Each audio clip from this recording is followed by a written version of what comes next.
Some essay. There is a spot here.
Didn't know.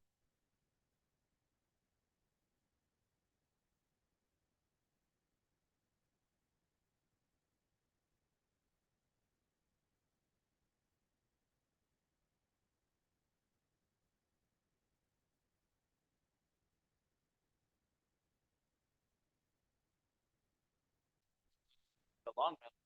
The guy spread it out intentionally.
That's fine. Property.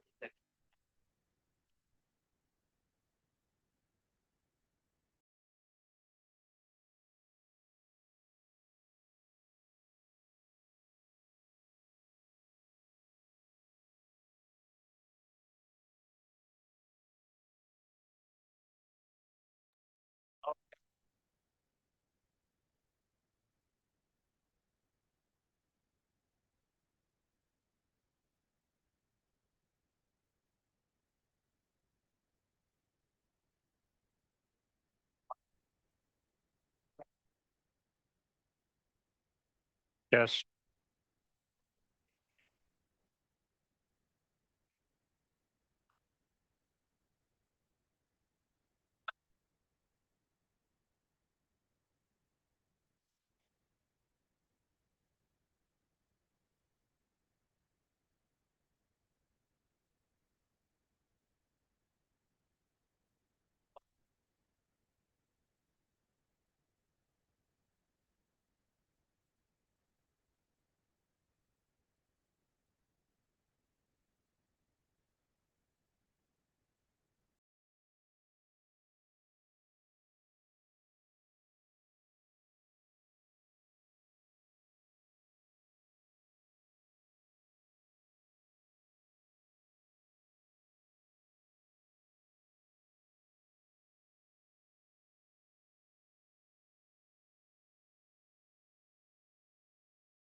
For the sesquicentennial, whatever.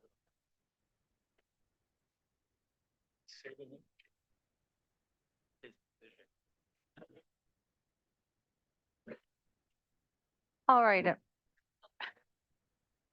All right, everybody, we have just gotten ourselves organized. So I'd like to bring this meeting to order, please. It's Tuesday, June 8th. It is 9:50, let's say. And it's the Kane County Board. Could you call the roll? Abaticola. Abaticola here. Allen. Arroyo. Photo here. Bates. Bates here. Garcia. Garcia remotely. Gripe. Right here. Gums. Gums here. Iqbal. Juby. Should be here. Caius. Caius present. Leonard. Leonard here. Lewis. Who's here? Linder. Linder here. Molina. Molina present. Penesis. Hennis is here. Roth. Roth here. Sanchez. Sanchez present. Strathman. Present. Sturgis. Tarver. Tarver's here. Tepe. Williams. Williams here. David Young. Here.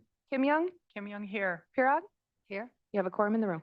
And may I have for both, I believe, related work to allow Ms. Garcia and Ms. Molina to participate fully? Yes, yes, no objections. Very good, thank you. All right, Pledge of Allegiance. Whose turn is it? Oh, yeah.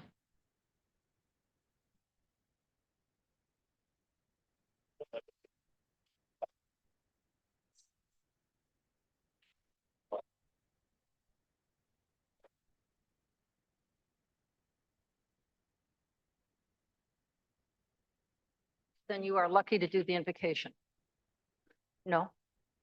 All right, would anybody like to lead us in a brief invocation? I see no hands up. So we have a pastor or a chaplain. Okay. Just ask for prayer at this time, Lord. There's a lot going on in this room. There's going to be a lot going on in all the rooms in the county and the work that we do. We just ask that you bless it. Bless the people that are here. Lord, help us be respectful of each other at all times, not just in this room, but in all the rooms we are in at all times. We just ask that you help us to appreciate the blessings that we have in this country, all the things that you've given to us that most countries and most people do not have. We are so, so blessed, and we thank you for it because we have you to thank for all of it. We just ask that you be with us today, help us to get good business done and to be mindful of your involvement. In Jesus' name, amen. Amen. Amen. We'll be moving forward with the approval of the minutes, but I'd like to just take a moment to thank Ken Shepherd for the lovely flag. So I think it's a much appreciated amenity to this wonderful year. May I have a motion and a second to approve the minutes of May 12th, 2026? Madam Chair, this is Caius. I would ask for unanimous consent for approval of the minutes from May 12th, 2026. Thank you. Unanimous consent given? Yes. Okay, very good. Thank you. We have a number of public comments. I'd like to remind everybody from the public, you are allowed to speak for 3 minutes. And we will conclude with a reading of that Mr. Shepro has presented, and Mr. Roth will be doing that, and that'll end our public comment. So the first speaker of the day is Todd Olson.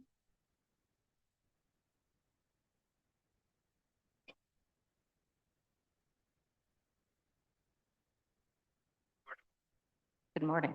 There we go. Took me 4 times to figure that out. Good morning. I'm Todd Olson from Melbourne. I'd like to applaud the Kane County Board for establishing an ethics committee and advisor. The timing of this decision in view of today's turbulent and divisive political landscape is especially fortuitous. On behalf of logical, clear thinking and well-intentioned voters and residents of Kane County, I sincerely hope that this committee will adjudicate issues in a thoroughly nonpartisan and apolitical manner. One such manner has been at hand for over a month. That issue is the Office of the Kane County Treasurer abusing its power to distribute campaign literature. This is the fourth and hopefully final time I speak on this subject. And I would like to point out to board members and people in the audience that at no point in time during my addresses have I ever attempted to interject political bias into my points. You have my solemn word that had a Democratic treasurer abuse their powers of office in this way, I would be standing before you today with the same message and the same tenacity in wanting this abuse not to go unchecked and without consequences. To any ethics committee personnel who might be in attendance this morning, I would offer the following voters' perspective. Mr. Lausen remains unrepentant for his acts. In fact, his brazen indifference to the concerns which I and others have repeatedly raised in the past weeks has only increased. As recently as last week, campaign literature was on display for the public to view and to take in the treasurer's office. This is a clear and egregious ethics violation, which also deserves perhaps legal consideration. Again, I applaud the Kane County Board for establishing the Ethics Committee. I look forward to following its activities, and I reiterate the need for accountability concerning the current county treasurer's abuse of power. Thank you, and I bid you a good day. The next speaker is Michelle Burles. Is Michelle here? Oh, there she is. That's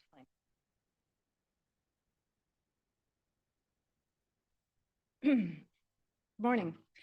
My name is Michelle Burles and I live in Geneva. I'm speaking today to address a public comment made during the Kane County Board meeting on May 12th by someone advocating for June to become Nuclear Family Month instead of Pride Month. I would like to give my perspective of why this request is dangerous and misguided.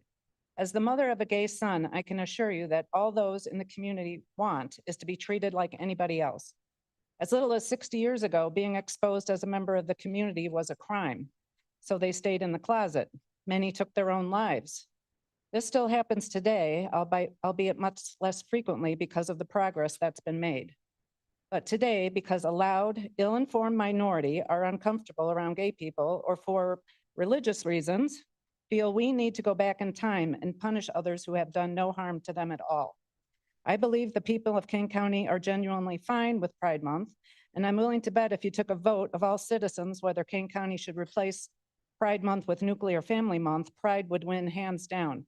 The reason I feel fairly confident about this claim is because first and most notably, the county Pride proclamation being made today, along with many cities and towns in Kane County making Pride proclamations as well as various well-attended events such as Pride Fest and Pride parades in Kane County.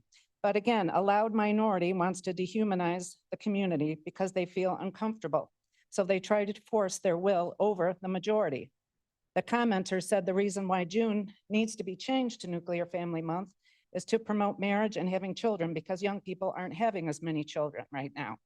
This reduction has nothing to do with our LGBTQ+ residents. It has to do with economics, among other things. According to Fortune magazine, raising a child to age 18 in the US costs an average of $303,418. According to many sources, including CNBC, the national average age now to purchase your first home is 40. With the increased cost of living right now and student loan debt, do you blame young people for either saying, I have to wait to start a family or not have kids at all? Why is a loud minority panicking about this right now? Why do they ignore the obvious factors such as affordability?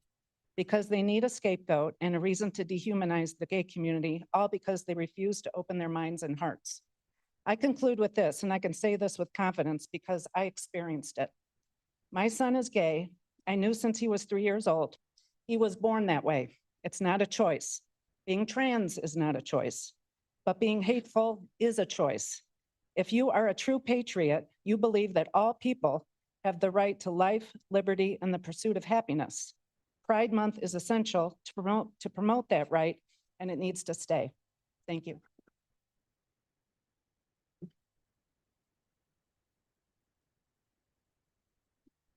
All right, our next speaker is Brian Anderson. Mr. Anderson.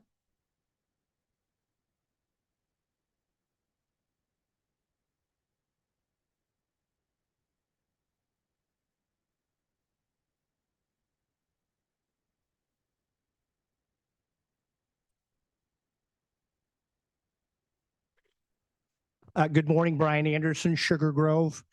Let me just remind everybody, I'm glad to see all the board members here. You're all stakeholders. Everybody, whether you're on the executive committee or not, you are all stakeholders. I'm so thankful for what Mo Iqbal brought up on the May 27th finance meeting. What's interesting is Mo does not even sit on that committee. He's a concerned board member about the finances. And I would encourage each and every one of you, if you have not reviewed the May 27th finance meeting or the executive board meeting last week, I would encourage you to go back and review. We need to know where the budget money is. We need to know what the sheriff and that department are doing. Everyone should be keeping their eyes on the money and the budget. That's the job. Which leads me to building a better budget on actuals, not projections. Thankful for board members on both sides of the aisle bringing that up at the executive.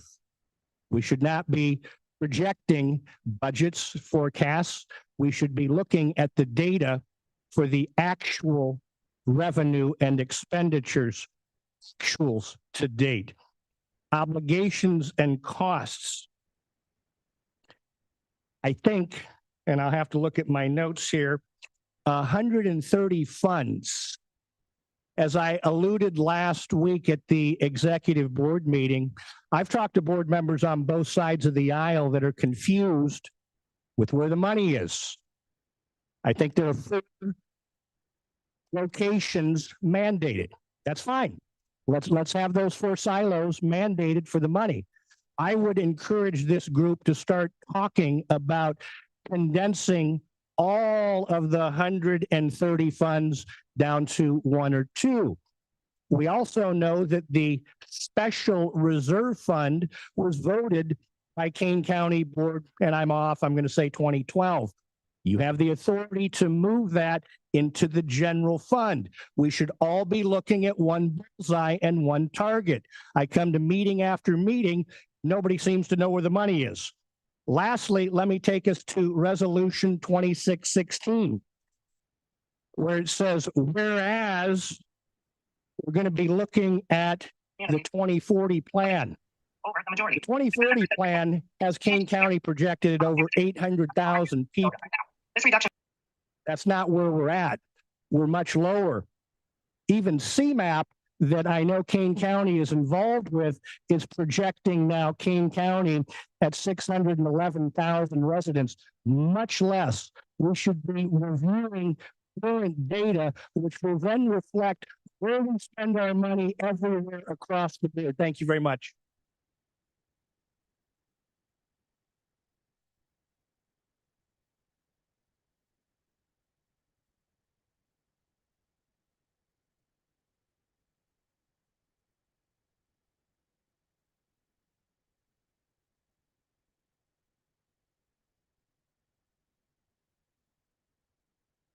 Jeannie Murr? Mar? I'm sorry. Jeannie, I really do apologize. You have such a simple last name with the spelling, and I never can pronounce it correctly. So my apologies. Mayor, that's what I was going to say, and I went, no, it's, then we have Jeannie Meyer. Good morning. I came in to speak in support of Kane County Treasurer Chris Lawson. I believe public officials should be judged for their character, their competence, and the results they deliver to the taxpayers they serve. When I look at Chris Lawson's record as treasurer, I see excellent results. Chris delivered $20 million per year in interest income generated on our county funds. Chris has a remarkable 99.97% property tax collection rate. Chris delivered taxpayers savings through improved banking relationships, competitive bidding, reduced mailing cost, and the free printing of our tax bills. These are not political talking points. These are results. I also see a treasurer who has worked to increase transparency and help taxpayers better understand one of the most confusing documents that we receive each year, our property tax bill. The redesigned tax bill helps us to understand where our money goes, who is responsible for setting our taxes, and how the process works. After reviewing the materials that have generated some controversy, I do not see a request in there for votes.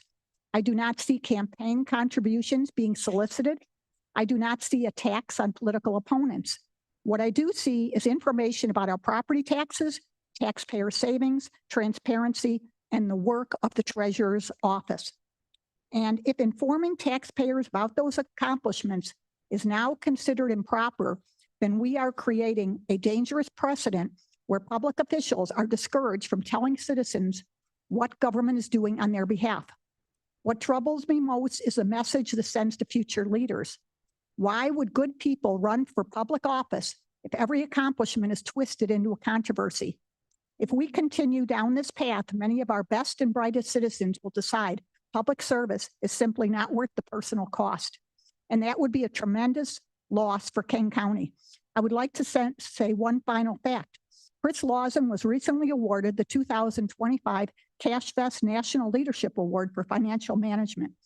This is a national award recognizing excellence in financial stewardship and innovation. According to the organization, they considered over 89,000 public entities and 3,244 counties. Yet only one public finance officer in the entire nation receives this award each year. For 2025, that was Chris Lawson. Think about that. While some people here are trying to manufacture controversy, national experts in public finance were recognizing Chris Lawson for excellence. While some are looking for reasons to criticize him, professionals across the country were honoring him. At a time when government too often disappoints taxpayers, Kane County has a treasurer who's delivered measurable financial results. This is exactly the kind of public servant we should be encouraging, not attacking. Chris Lawson has earned our gratitude, our respect, and our support. Thank you. Time is up. Thank you.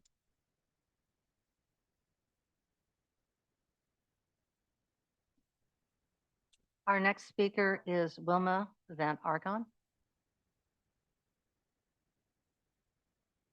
Good morning. My name is Wilma Van Aragon, and I'm speaking on behalf of Denise Theobald, who cannot be here today. Chair, board members, I am here today because many residents are tired of seeing public office used as a political weapon instead of a public trust. Over and over again, we have witnessed a troubling pattern from County Board Member David Young and County Treasurer Chris Lawson. When constituents, taxpayers, or even fellow board members ask legitimate questions, they are too often met not with transparency and accountability, but with attacks, dismissals, accusations, and attempts to discredit them. Residents are called liars, they're told they are misinformed, and are accused of being manipulated by others. This is not leadership, this is intimidation, and it is dangerous, divisive, and despicable. The most glaring example is Treasurer Lawson's decision to send approximately 200,000 political style flyers alongside King County tax bills. Taxpayers have every right to question whether this is an appropriate use of public resources.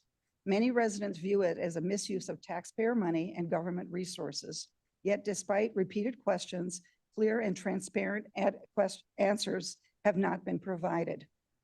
Instead of directly addressing these concerns, Mr. Lawson has responded, as he has so many times before, using public meetings and treasurer's reports to rebut critics, attack constituents, and advance a political narrative. Meanwhile, fundamental questions remain unanswered. Who printed the flyer? Why was it included in our tax bills? The agreement with Chase Banks appears to reference promotion of the tax bill and a 2-page insert, not a political style flyer. Why was this additional flyer included? Why was the public told it had been reviewed by State's Attorney's office when State's Attorney Mosser later acknowledged it had not been reviewed? And if this is not a campaign insert, why did it so closely mirror campaign messaging and slogans? Until those questions are answered, taxpayers will continue to write, email, speak up, and demand accountability. This pattern extends beyond the treasurer's office. When residents challenge statements or conduct by Mr. Young, the response is too often personal attacks instead of substantive answers. We have witnessed this during public comments and from this very dais. This behavior is egregious. It is divisive, and it falls far below the standard Kane County residents should expect from their elected officials. Taxpayers do not pay elected officials to campaign, settle personal scores, or malign residents. They pay them to govern. They pay them to answer questions. They pay them to be transparent and accountable stewards of public resources. This board meeting is not a campaign rally. It is not a circus. It is a governing body. The residents of Kane County expect and deserve better. And time is up. Thank you.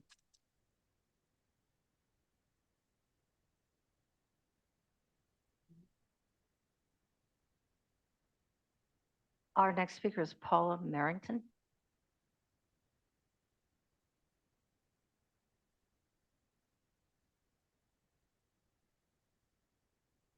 Morning, everybody.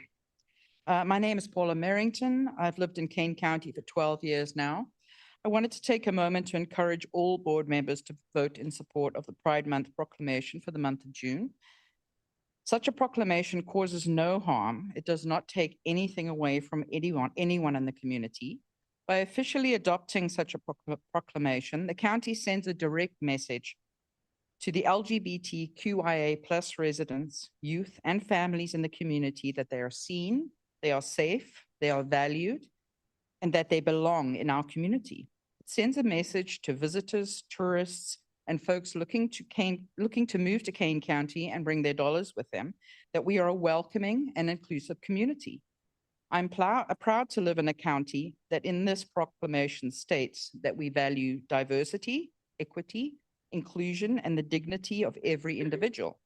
I'm proud to live in a county that strives to foster a community where all people, regardless of sexual orientation, gender identity, or gender expression, are welcomed and able to live without fear of discrimination. Happy Pride Month, and trans rights are human rights. Thank you.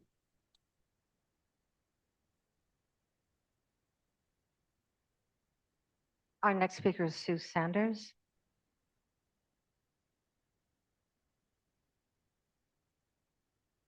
Hi, my name is Sue Sanders. I've lived in St. Charles for about 40 years, and I'm on the Equity Commission there. Good morning, County Board, and thank you for your hard work and dedication to our community. I'm here today to thank you for passing the proclamation honoring Pride Month, and happy that the proclamation will be read aloud. I believe that you voted the right path, that all people have human rights, and that all voices need to be heard.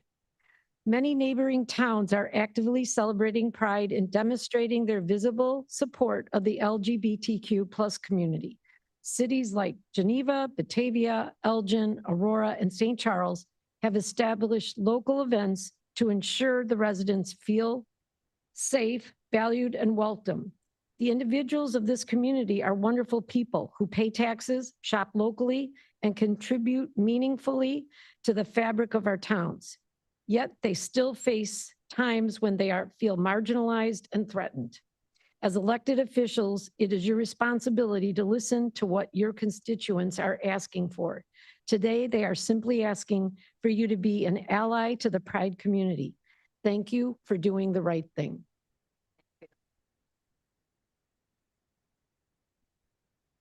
Next speaker is Ginger Romano.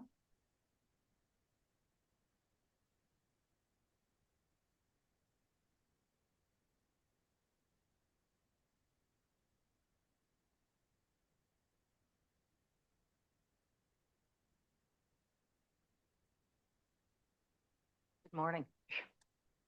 Good morning. I had some things to talk about, but I'm not gonna, so there's some other things. I'm concerned about the flock cameras that can be considered to be warrantless surveillance and a violation of our constitutional rights and privacy. Their ongoing contract expense might be something that could be looked at and removed from the sheriff's budget to reduce the overspending, as I believe those cameras were purchased with ARP funds.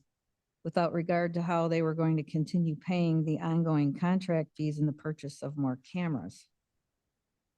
And it kind of goes along with my personal feelings of that I'm torn. It's actually celebrating the America 250 because I personally feel our freedoms are slowly being given up. And I say given up.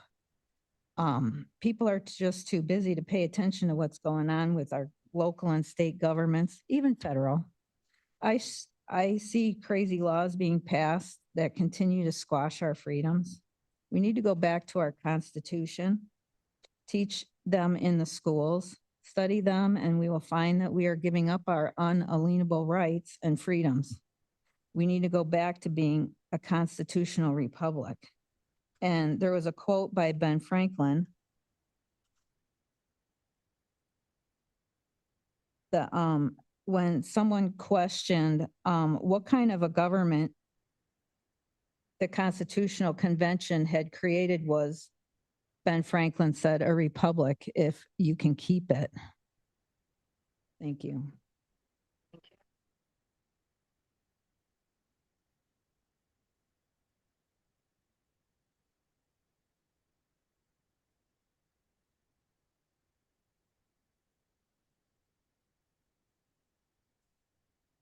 There's a Michael from St. Charles. Michael, I cannot read your last name. Oh, okay.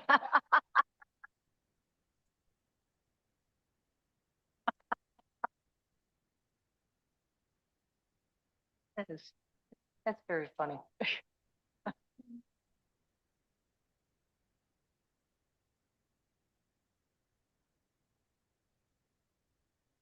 Good morning, Mike Linder, St. Charles. Last meeting, we had a public speaker who brought up the subject of the nuclear family. And we heard a little bit about it earlier this morning. I want to talk a little bit about that.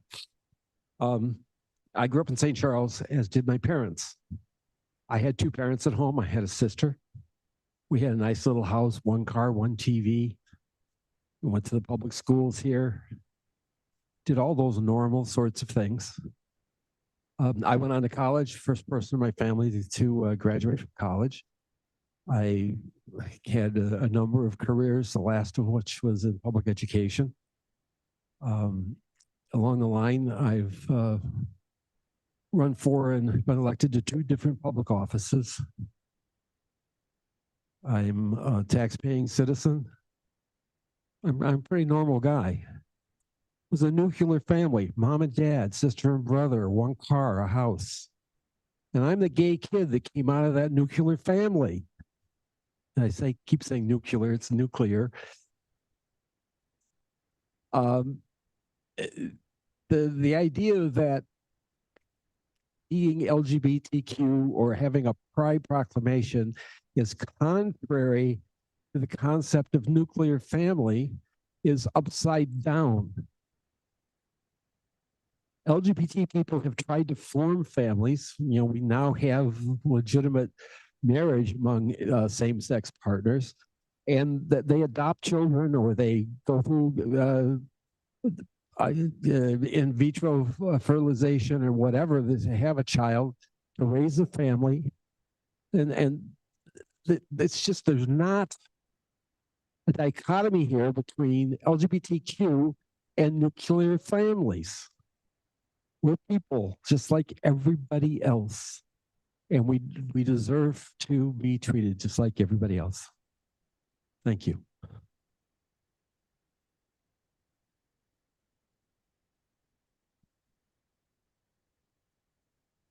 Our last speaker of the day, what would have been Mr. Shepro, but Mr. Roth will be taking over that his presentation.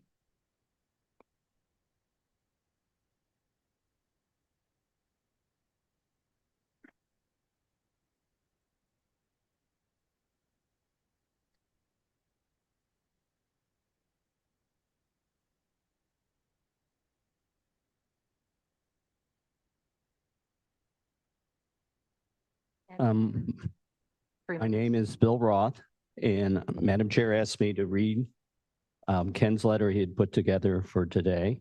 He's out of town. So he sent a letter on June 8th to Madam Chair and member of the Kane County Boards. I am pleased to submit a brief history of the nation's most recent national holiday, Juneteenth, National Independence Day, commemorating General Granger's General Order Number 3 on June 19th, 1865.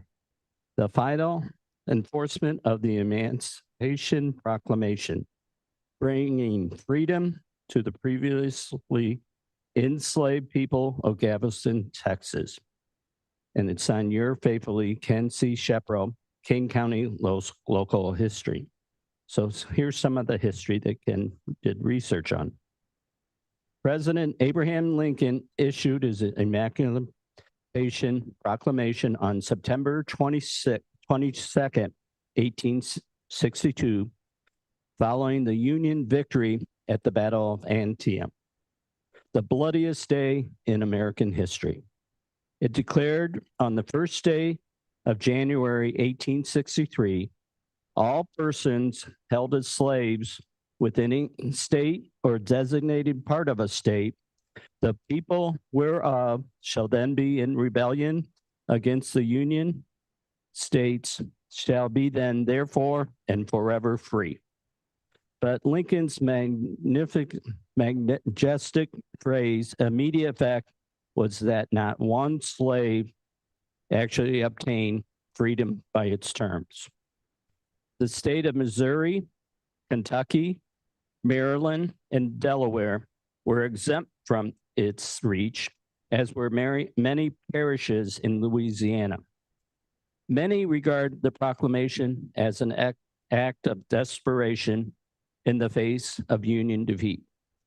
The British magazine Punch openly ridiculed it as Abe's Lincoln last card in John Stennell's famous cartoon. By freeing no slaves, the proclamation changed the nature of the war from a political dispute to a moral crusade. In the words of the battle hymn, "Hereforthward, men would die to make men free." The proclamation made possible the enlistment of over 200,000 African Americans in the Union Army. The anti-slavery forces introduced the 13th Amendment to the Constitution, approved by the Senate in April 8th, 1964, and by the House of Representatives after a protracted campaign depicted in the film Lincoln on January 31st, 1865. And time's up. So, I still have a couple more sentences. all right, let's finish the last. Please, thank you. It was ratified by the 27th state on December 6, 1865. Meanwhile, as the Union moved deeper into the Confederacy, slaves were freed as they advanced. 1,000 more escaped the remaining states in rebellion and sought safety and freedom in the Union lines. Juneteenth was recognized as a federal holiday in 2021 when the 117th U.S. Congress enacted and President Joe Biden signed the Juneteenth National Independence Day Act into law. Juneteenth became the first new federal holiday since Martin Luther King Jr. was adopted in 1983. Juneteenth is also celebrated by the Muskogees descendants of the Black Seminoles who escaped from slavery in 1852 and settled in Coahuila, Mexico. Thank you. Thank you. Thank you.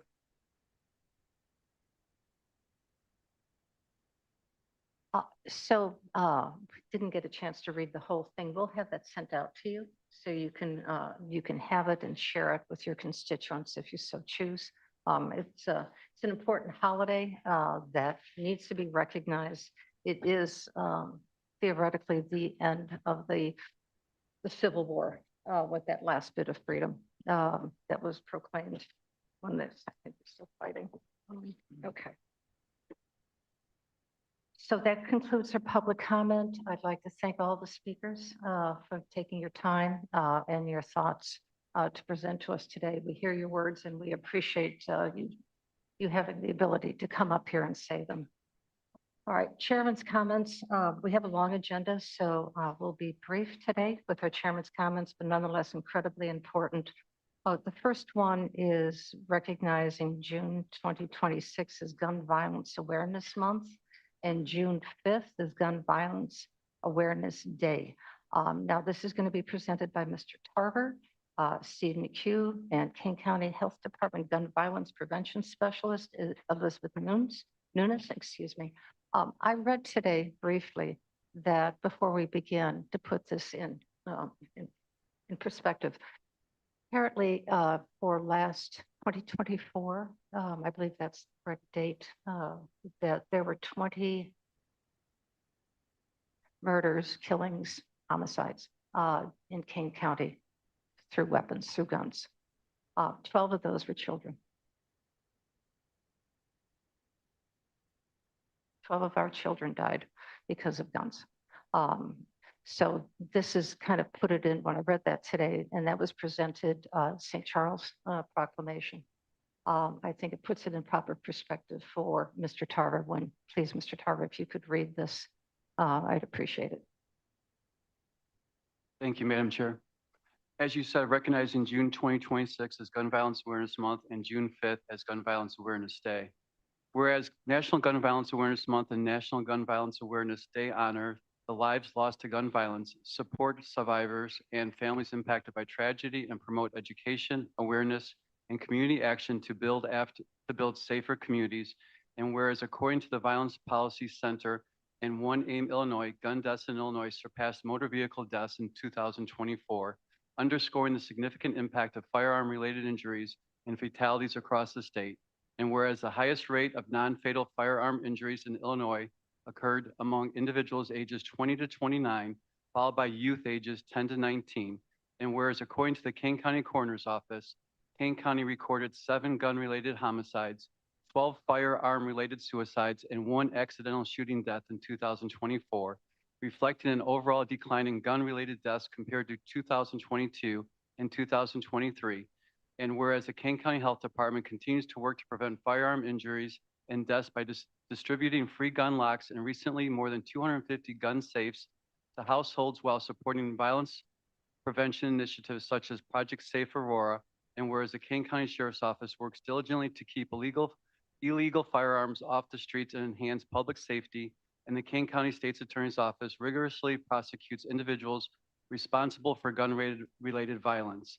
Now therefore be it proclaimed that the Kane County Board hereby recognizes June 2026 as National Gun Violence Awareness Month and designates June 5th, 2026 as Gun Violence Awareness Day in Kane County, Illinois. Thank you very much. With that proclamation, I would like to take a vote of the board to approve this proclamation. So if we need a motion, please. Caius would move. I'll recognize Mr. Surges. Clerk, call the roll, please. Madam Chair, real quick, we do have a couple of people who'd like to say a few words. Perfect. Absolutely. Thank you for that reminder, but I want to get this thing voted before I forget. Baticola, Baticola, aye. Arroyo, Bates, Order. Yes. We have a discussion before we vote, Oh, or absolutely. no? Would you like to have discussion? Sure. If there's a discussion on this. Oh, I know. The speakers will be recognized after the proclamation. I believe that they're proponents of this, not opponents. Is there anybody who would like to speak on this? Yes, yes, sir. Right. David Young. When you had mentioned the deaths, there were 7 deaths due to homicide. And when you compare that to Cook County had over 700 deaths due to homicide. Just wanted to put something into perspective. If you look at Kane County, if you look at just the, no death, we have 0 deaths on it, obviously. However, you're looking at Kane County. I was surprised that it was 7 with a population over 500,000 people, and then you compare that to the city of Chicago, Cook County, it's over 700. So I just wanted to kind of put that in perspective. Is there anybody else? would like to speak? No. Well, let's finish the roll and then we can have our speakers. Bates? Garcia? Ms. Garcia? Gripe? Right, yes. Gums? Yes. Iqbal? Yes. Juby? Juby, aye. Caius? Caius, yes. Leonard? Leonard, yes. Lewis? Lewis, yes. Linder? Linder, yes. Molina? Molina, yes. Penesis? Penesis, yes. Roth? Roth, yes. Sanchez? Sanchez, yes. Strathman? Strathman, yes. Sturgis? Tarver? Tarver, yes. Tepe? Williams? David Young? Yes. Kim Young? K Young, yes. Passes. Okay, very good. Yes, sir. Madam Chair Sturgis, I just wanted to point out and say thank you for this weekend. There was a incident in Carpentersville, and this is a situation that I don't think we have very often. But there was a shooting. The officers did respond. You know, our thoughts reach out to everybody's families, but I just wanted to put that out there.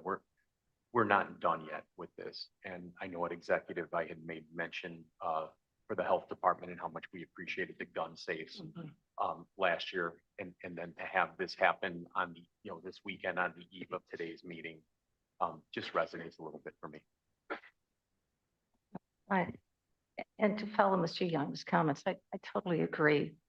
But the perspective is that anybody who's known anybody who's committed suicide, whether it's by gun or other means, it ricochets throughout not just the family, it ricochets throughout the entire community, affecting everyone around them.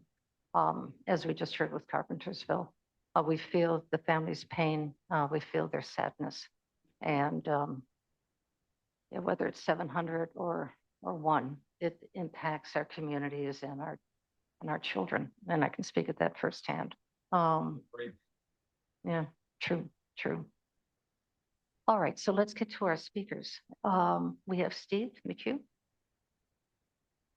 Or do we want to have Elizabeth? Elizabeth,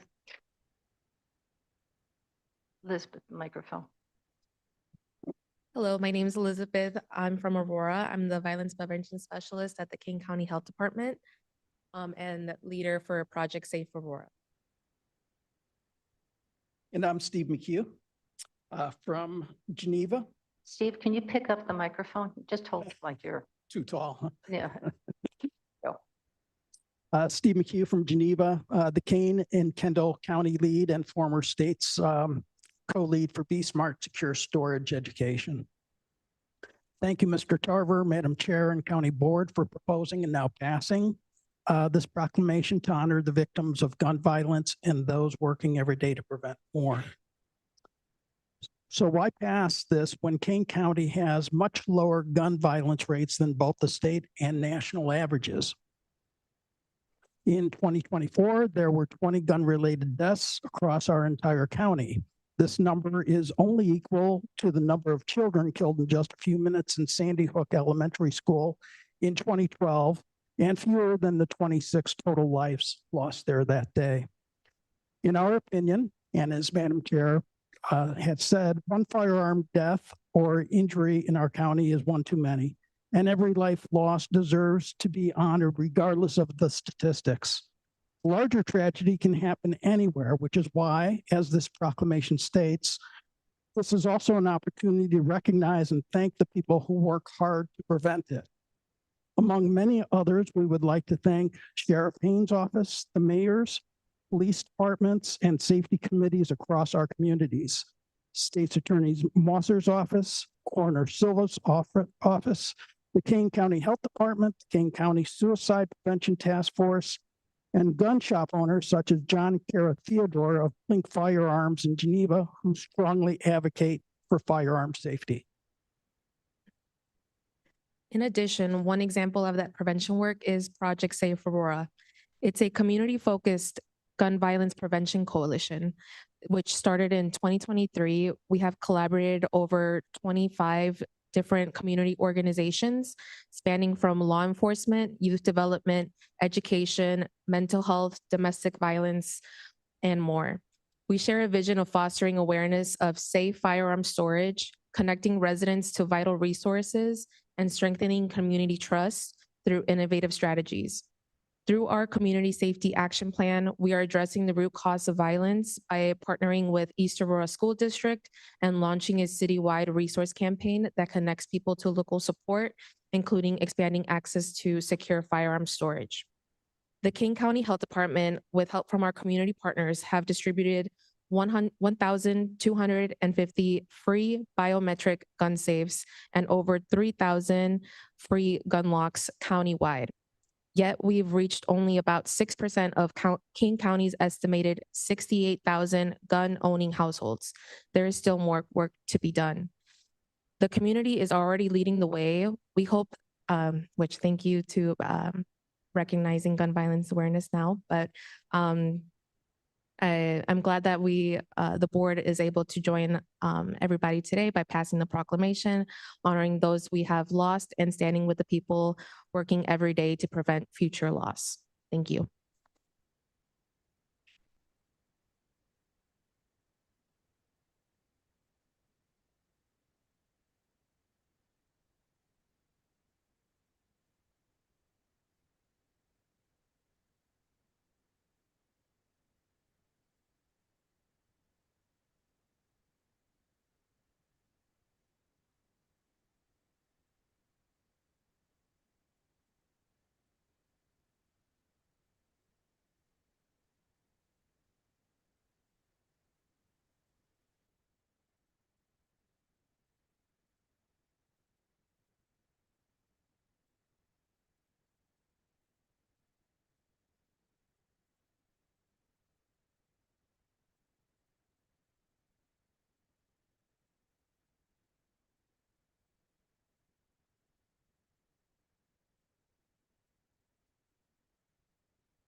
The next proclamation is filled with joy, as well as a reflection on people that I have known who have equally have been murdered and truly murdered, who happen to have been gay. And I mean that sincerely. They were murdered on the streets of Las Vegas. So I'd like to have, I think, Mr. Linder, I have asked Mr. Tarver once again to read. This would be the proclamation recognizing June 26th as Pride Month. So if you would be so kind. Thank you, Madam Chair. This proclamation recognizing June 2026 as Pride Month in Kane County, Illinois. Whereas the month of June is recognized throughout the United States as Pride Month, highlighting the history, achievements, and contributions of the LGBTQ+ community. And whereas Pride Month commemorates the 1969 Stonewall Uprising in New York City, a defining moment in the movement for LGBTQ+ civil rights and equality.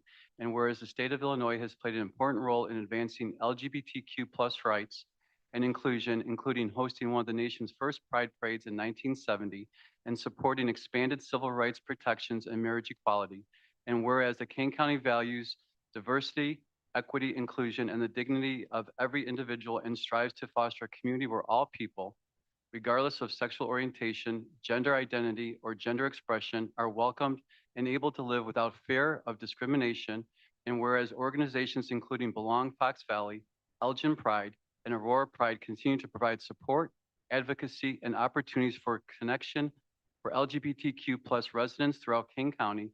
And whereas Pride Month serves as a time to celebrate the diversity that strengthens Kane County and to reaffirm the county's commitment to eliminate discrimination and promote equal opportunities for all residents. Now, therefore, it be proclaimed that the Kane County Board hereby recognizes June 2026 as Pride Month in Kane County, Illinois, and encourages all residents to help foster a more inclusive, welcoming, and respectful community for all. Thank you. May I have a motion? Linder moves. Tarver Tarver second. seconds. Mr. Tarver. I'll give it seconds. to Mr. Roy. It's a resolution. I'm sorry, who? Who Mr. was? Roy. Oh, sure. Absolutely. Absolutely. We do have a speaker, but similarly, unless are there any opponents to this Comment? for discussion? Yes. I believe I said this last year and I'll echo it again, Mr. Lindner. It is a privilege to serve with you. Is there anybody else who'd like to speak? Yes, Mr. Tarver. Thank you, Madam Chair. As we've noticed in this discussion, this has been going on within our county. And a couple weeks ago, the city of Batavia had some discussion at their city council. Many members of the community were able to stand up and kind of share their thoughts. I wasn't in attendance, I did watch it, but there was one speaker who really kind of shared some interesting comments I really want to share with this board today. I am 21 years old. I grew up and have lived in Batavia my entire life. I went to school at JB Nelson, followed by Rotolo and BHS, graduating in the class of 2023. I recognize a lot of the last names here because I had class with your kids. I even became an Eagle Scout in this town. I love this town and it will always be my home. I am a Batavian through and through, but I'm also here today because I am also much more than that, if you catch my drift. I speak not only to the council, but to all the people in this room viewing this online. I would like to remind everybody what the Progress Pride flag truly represents. For the majority of society, it is just a political message. For me, it is more than that. It is a symbol of love. This is love of any kind. Many people here today attended to support their queer family and friends. That is love. To serve on city council is an act of love, a love which for some of you has lasted decades. To find a compromise during these meetings is an act of love. To celebrate the city of Batavia is an act of love. To raise a pride flag is an act of love, just as it is to raise the US flag, the Illinois state flag, the flag of Batavia, or a flag to recognize veterans, children with cancer, or awareness for suicide prevention. We should be proud to show our love in this way. I speak now to show my love to anyone who opposes this measure. I hope that you do so out of love. This flag exists for you, whether you are queer or straight, trans or cis, or as long as you show love. Some of you who are listening may be skeptical, but please consider the possibility that you someday find that someone you love dearly is queer, or you may already know. Your time is better spent talking to them as it is opposing this measure. I implore you to ask them in good faith what this flag means to them and what love means to them. And think about what it means to you. If you don't know any queer people, talk to me. When you get home, tell your family that you love them. Tell your friends that you love them. In the meantime, please show your love today by voting yes to raising the flag. The person that wrote this was my son, Ethan Tarver, and I ask you all to vote yes.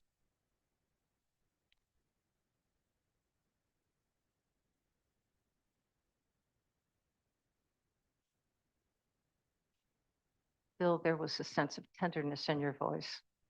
Yeah, absolutely. Is there anybody else? I see none. All right, we have a motion and a second. Clerk, could you call the roll and then we'll bring up our speaker. Abaticola. Abaticola, abstain. Allen. Arroyo. Yes. Bates. Garcia. Garcia, yes. Gripe. Gripe abstain. Gums. Gums, yes. Iqbal. Yes. Juby. Juby, aye. Caius. Caius, yes. Leonard.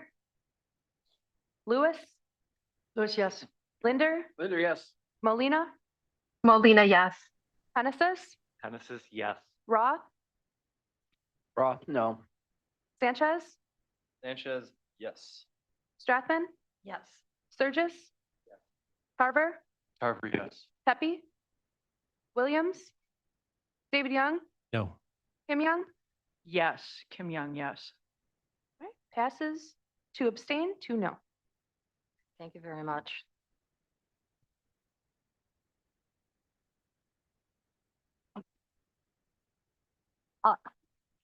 Order, please. Thank you very much. Order. We do have a speaker. Mr. Linder, would you like to introduce your speaker? Yes, thank you.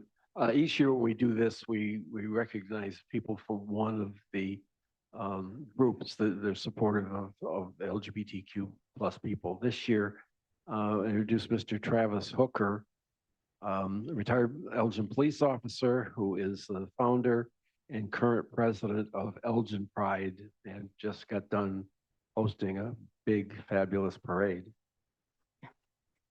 And Mr. Hooker, if you may want to pick up the microphone. I will do my best. Full use. I'll just bend over a little bit. I'll be okay. Maybe we can have a. Thank you to the Kane County board members, guests, my fellow Americans, Illinoisans, and Kane County residents. My name is Travis Hooker, and I'm the board chair of Elgin Pride. I'm a retired lieutenant from the Elgin Police Department and now work in civil rights with the American Bar Association. Elgin Pride's mission is to celebrate, educate, visibility, and safe spaces to accelerate equity and inclusion for the greater Elgin area queer population and historically marginalized community. We are a nonpartisan group dedicated to advancing equality for all. Elgin Pride seeks to have the difficult conversations with those who might have differing viewpoints while treating all with the dignity and respect that every human is entitled to. To paraphrase the Declaration of Independence, we hold this truth to be self-evident that all people are created equal and they are endowed by their creator with certain unalienable rights, that among them are life, liberty, and the pursuit of happiness. I'm proud to be an Illinoisan, the state that Lincoln was officially nominated at the Republican National Convention held in Chicago, the state Ulysses S. Grant picked the DeSoto House in Galena, Illinois to serve as his official campaign headquarters, and the proud birth state of Ronald Reagan. Additionally, Illinois is the first state to decriminalize homosexuality in 1961. I'd like to thank the Kane County Board for their continuing to help realize the goal of our Declaration of Independence by recognizing June as Pride Month.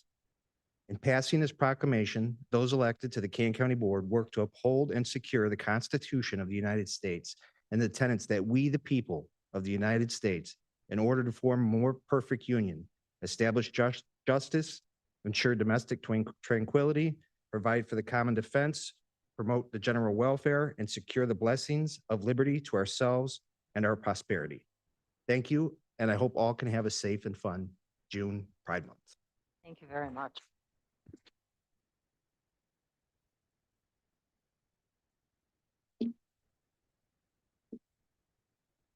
Do we have a proclamation? All right.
Oh, that's all the open.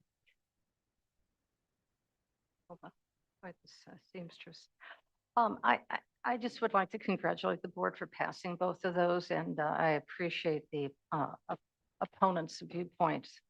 But I feel proud right now. I feel very proud of both of the issues, resolutions that you passed. Good work. All right, we now are moving on to our consent agenda. And is there anybody, the board, to refocus, would like to take an item off consent? I'm looking to my left. Nobody on my left. Anybody on the right? Take an item off of the consent? No, no. All right, anybody online? I see none as well. All righty, speeding along. This is awesome. May I have a motion in a second? Bates moves. Ramsel second. Thank you. Bates moves. Call the roll, please. Madam Chair, may I make a comment? Oh, no, no, Miss Bates. Green, solar power, wind power, Order. green. tree- Oh, stop it. Please make sure your microphone is turned on when you vote. Otherwise, people listening to the YouTube later, we don't hear a single word. And sometimes the vote is the most important part of our meeting. So push the button. All right, everybody have their microphone on and close to you so you can be heard loud and clear, please. All right, call the roll. Loud and clear. Abaticola. Batacola, aye. Allen. Arroyo, Yes. Bates, Bates, yes. Garcia, Garcia, yes. Gripe, Gripe, yes. Gums, Yes. Iqbal, Juby, aye. Caius, Caius, yes. Leonard, Leonard, yes. Lewis, Lewis, yes. Linder, Molina, Molina, yes. Genesis, Genesis, yes. Roth, Roth, yes. Sanchez, Strathman, Strathman, yes. Sturgis, Sturgis, yes. Tarver, Tarver, yes. Pepe, Pepe, yes. Williams, Yes. David Young, Kim Young, Kim Young, yes. passes. Oh, yes. Miss Allen, can we repeat your vote in the microphone?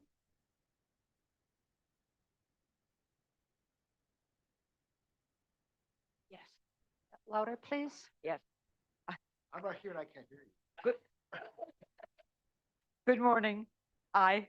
Thank you. Thank you very much. All righty. Okay, thank you. That ends our consent agenda. We are now going into executive session. Please, may I please have a motion a second to enter into executive session to discuss the settlement of claims? Bates moves. Moves, second. seconds. Call the roll. Abaticola, Atacola, Aye. aye. Allen, Arroyo, Bates, Bates, yes. Garcia, Garcia, yes. Gripe, Gripe, yes. Gums, Yes. Iqbal, Iqbal, yes. Juby, aye. Caius, Caius, yes. Leonard, Leonard, yes. Lewis, Lewis, yes. Linder, Linder, yes. Molina, Molina, yes. Genesis, Genesis, yes. Roth, Roth, yes. Sanchez, Strathman, You're over there. 2 for Sanchez. No, Sturgis, it's your police. Tarver, You need to know where the hell. Pepe, It's right here. Williams, David Young, Yes. Kim Young, Kim Young, yes. approved. All right, we're going into executive session. A reminder to those in the room that have joined us on Zoom, you must exit the Zoom before we can begin. So please exit Zoom if you are in the room. Those online, be watching for your invite. Please accept those as soon as you can.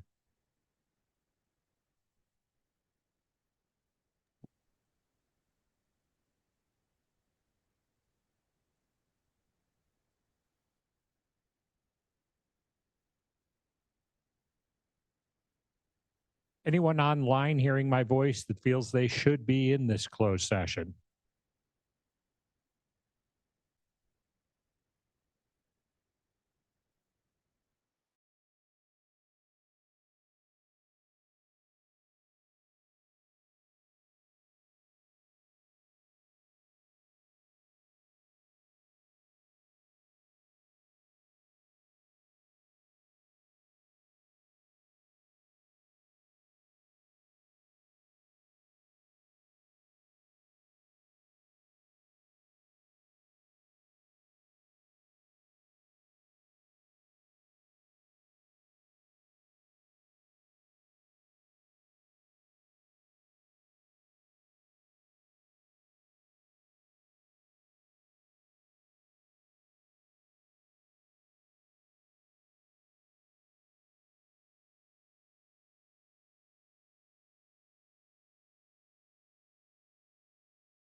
You know, it makes sense.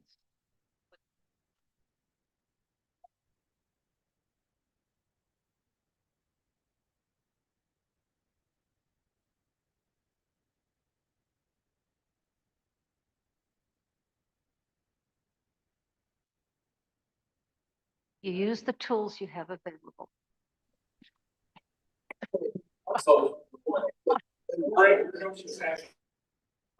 We're back in open session. Clerk, could you call the roll? Abaticola, Adekola here. Allen, Bates, Bates here. Garcia, Garcia here. Gripe, Right here. Gums, Here. Iqbal, Iqbal present. Juby, Juby here. Caius, Caius present. Leonard, Leonard here. Lewis, here. Linder, Linder here. Molina, Molina present. Hennessis, Hennessis here. Roth, Roth is here. Sanchez, Sanchez present. Stratman, Present. Sturgis, Surgeons present. Tarver, Tarver, yes. Pepe, Williams, David Young, Kim Young, Kim Young present. Pirog. I hear. You have a quorum in the room. Okay, very good. All right, may I please have a motion and a second to approve the settlement amount of $32,186.15 for case number 24WC011450. Bates moves. I'm Bates sorry. seconds. Who motioned? Hennessis. Hennessis. Clerk, call the roll. Abaticola, Adekola, aye. Allen, Arroyo, yes. Bates, Bates, yes. Garcia, Garcia, yes. Gripe, Gripe, yes. Gums, Gums, yes. Iqbal, Juby, Juby, no. Caius, Caius, yes. Leonard, Leonard, yes. Lewis, Lewis, yes. Linder, Linder, yes. Molina, Molina, yes. Hennessis, Hennessis, yes. Roth, Roth, yes. Sanchez, Stratman, Stratman, yes. Sturgis, Yes. Tarver, Tarver, yes. Pepe, Williams, David Young, Kim Young, Kim Young, yes. passes 1-0. Okay, very good. Thank you. All right, we are now going to off consent. I have been given a request with your permission to move resolution 26-291, which is the Kane County financial policies regarding the mass transit sales tax allocation to the beginning. Everybody fine with that? To the beginning. So may I please have a motion and a second to discuss and potentially approve item number 26-291? Thank you. Caius, second. Thank you, Mr. Caius. Okay, discussion. Yes, yes, ma'am. I really respect the work that our team has done, Mr. Leonard, Mr. Tepe, at balancing the budget. I object to balancing the budget on the back of the transportation money. That is a dedicated stream of revenue for the purpose of protecting all the residents of Kane County by making sure that there is money available to improve, repair roads and in some cases take on new projects. And since we know those are in the millions of dollars and over many, many years, that's the reason that this revenue stream needs to be protected. We can't do these projects alone if we don't have money to do matching funds for the feds and the state. We won't be able to do the projects. And we have run into that recently where lists of projects have been presented to us and delayed. So I think it is wrong to do that. I realize that we have passed a gas tax, which is going to cover some of that money, but it's not going to cover all of it. And I just think it's bad. It's bad management on our parts to dip into one fund to cover another fund. And the fund that we're talking about covering is our public safety, because we've added a lot of wonderful programs and a lot of wonderful employees, and we'd like to keep them all. And in honor of that, we tried to pass, what's the word I'm looking for? We tried to pass a referendum. And the public said to us that they love the programs and the people too, but they weren't willing to pay that money. So we are back here where we either steal from one fund in order to buoy up another fund, and I think that's a bad plan on our part. So I would reject that. Thank you for letting me speak. Thank you. Mr. Tarver? I'm sorry, Penisys, excuse me. No worries. Board Member Allen makes a very good point, and I normally would agree with her not to do this for an extenuating circumstances here. We can't make this a regular thing. This should be a one-time thing, and moving forward, we can't do this again. It's not a balanced budget by what we're doing. This is not a balanced budget. We want to go toward a balanced budget. Right now, we just have some really difficult choices we need to make. I don't necessarily agree with this choice, and I think I agree with you on this. But in this particular case, I am going to vote for it just this one time, like we did last year, just so we could get to a balanced budget so we could move forward into the future. Otherwise, if we keep doing this, it's not a balanced budget as far as I'm concerned. We need to make sure that we nip this in the bud and not do it again. So I appreciate what you're saying, Board Member Allen. All right. Yes, sir. Mr. Linder? To Mr. Pettis's point, this is not a one-time motion. This motion is to change the policy. And while I understand that we're up against the wall on the budget, we told people last year it was a one-year thing. And now we're saying we're going to change the policy, and just do it from now on. I'm voting no. Okay. Ms. Chuby?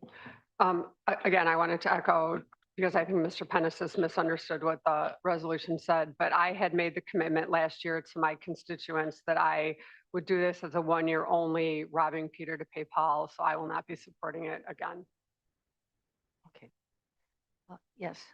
I will be voting yes on this. I appreciate the hard work that Mr. Leonard and Mr. Tepe have done to carefully create a budget for us that we can vote yes on. The RTA, the Transportation Department, has been completely taken care of in terms of replacement funds for anything they need. This is a very important step for us to make a balanced budget. So I'll be voting yes. Thank you. Yes, sir. Thank you, Madam Chair. I'm kind of torn on this. I remember Mr. Leonard saying at executive that if we didn't, and it wasn't a threat or anything, but that if we don't pass this, that we're going to have to lay off some people, if I'm not mistaken. I also believe that the transportation, Mr. Tepe, you could correct me if I'm wrong, but I don't believe the Transportation Department has been made whole. As a result of any other money being moved around, there's still some cuts going on here. So I don't know. That's a tough one. Thank you, Mr. Gripe. Yes, sir. Thank you, Madam Chair. I would just like to say I respect everyone's opinion. I understand that this is not a good time for anybody to have to give up money, but I do want everyone to be aware of the fact that by replacing the RTA sales tax with $6.3 million of the new motor fuel additional tax, there is a $1 million discrepancy. The Transportation Department is a very large department, and there are some additional areas where they may even get some more. So the difference may not even be $1 million. However, across the board, we're asking everybody to cut. So I don't see where we're asking transportation to do something that we're not asking everybody else to do. And transportation, and I don't mean to be putting words in Mr. Tepe's mouth, but they have agreed to this transfer of funds. They realize there might be a little bit of a shortfall, but they are in agreement with it. And so I will be voting yes. Okay. Yes, sir. Madam Chair Surges, I think everyone on this board understands that I'm adamantly against this. I have heard testimony time and again that, first it was made whole, then it's not made whole. If it was made whole, we wouldn't have 40% of the projected projects being cut out of my district, specifically along the Randall Road corridor. So something is amiss.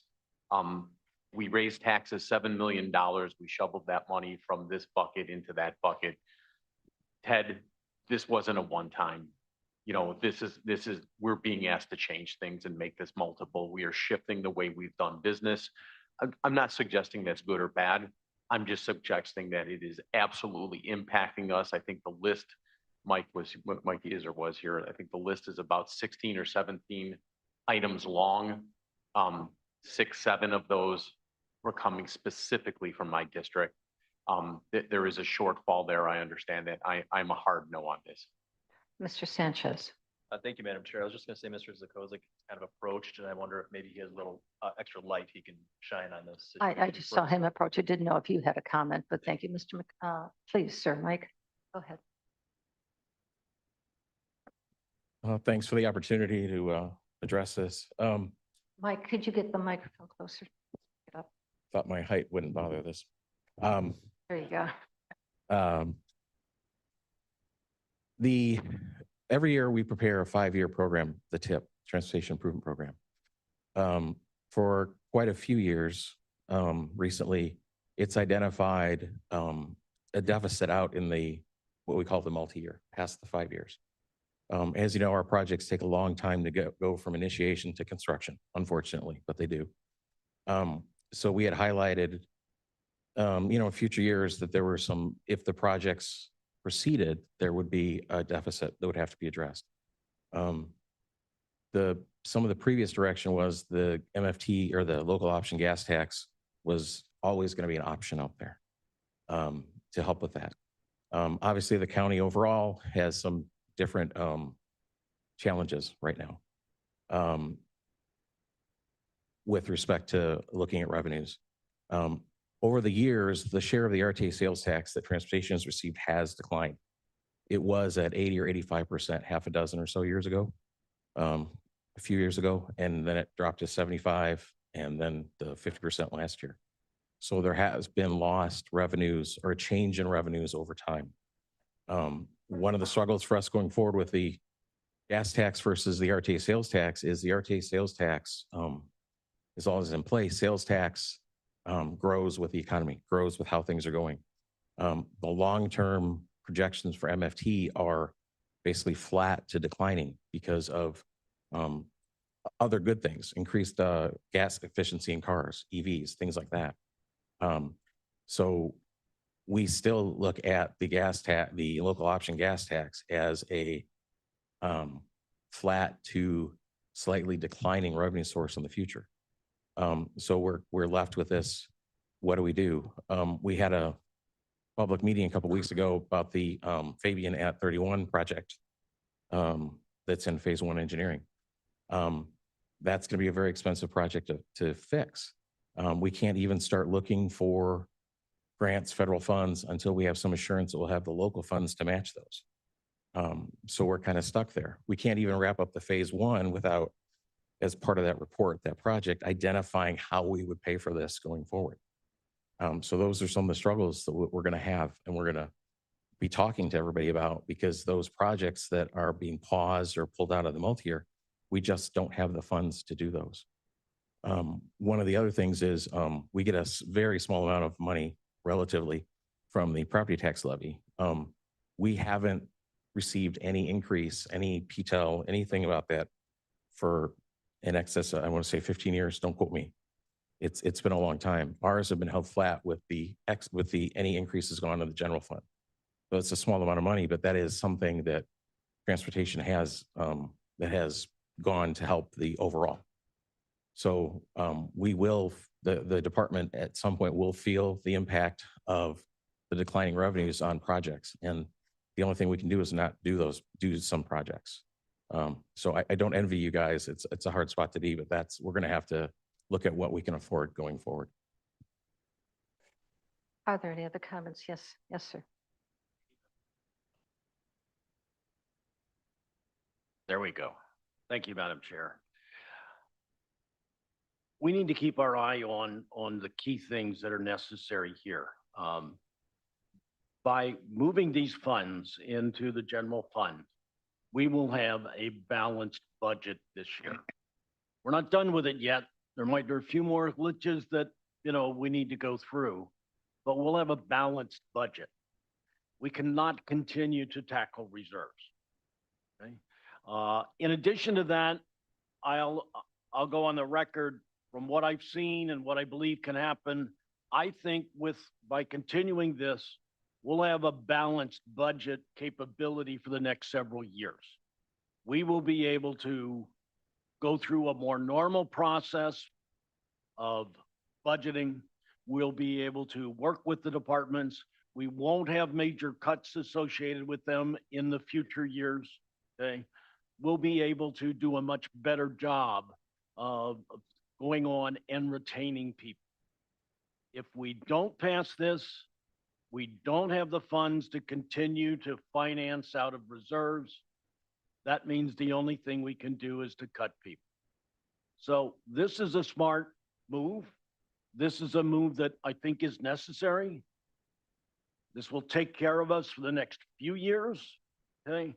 We do need to look at additional revenue so that we can begin to address, the needs that we have for space and the road needs that we have in the county. But this is just one step that gets us back on track for the next couple of years. Thank you, Madam Chair. Absolutely. Anybody else? Yes, sir.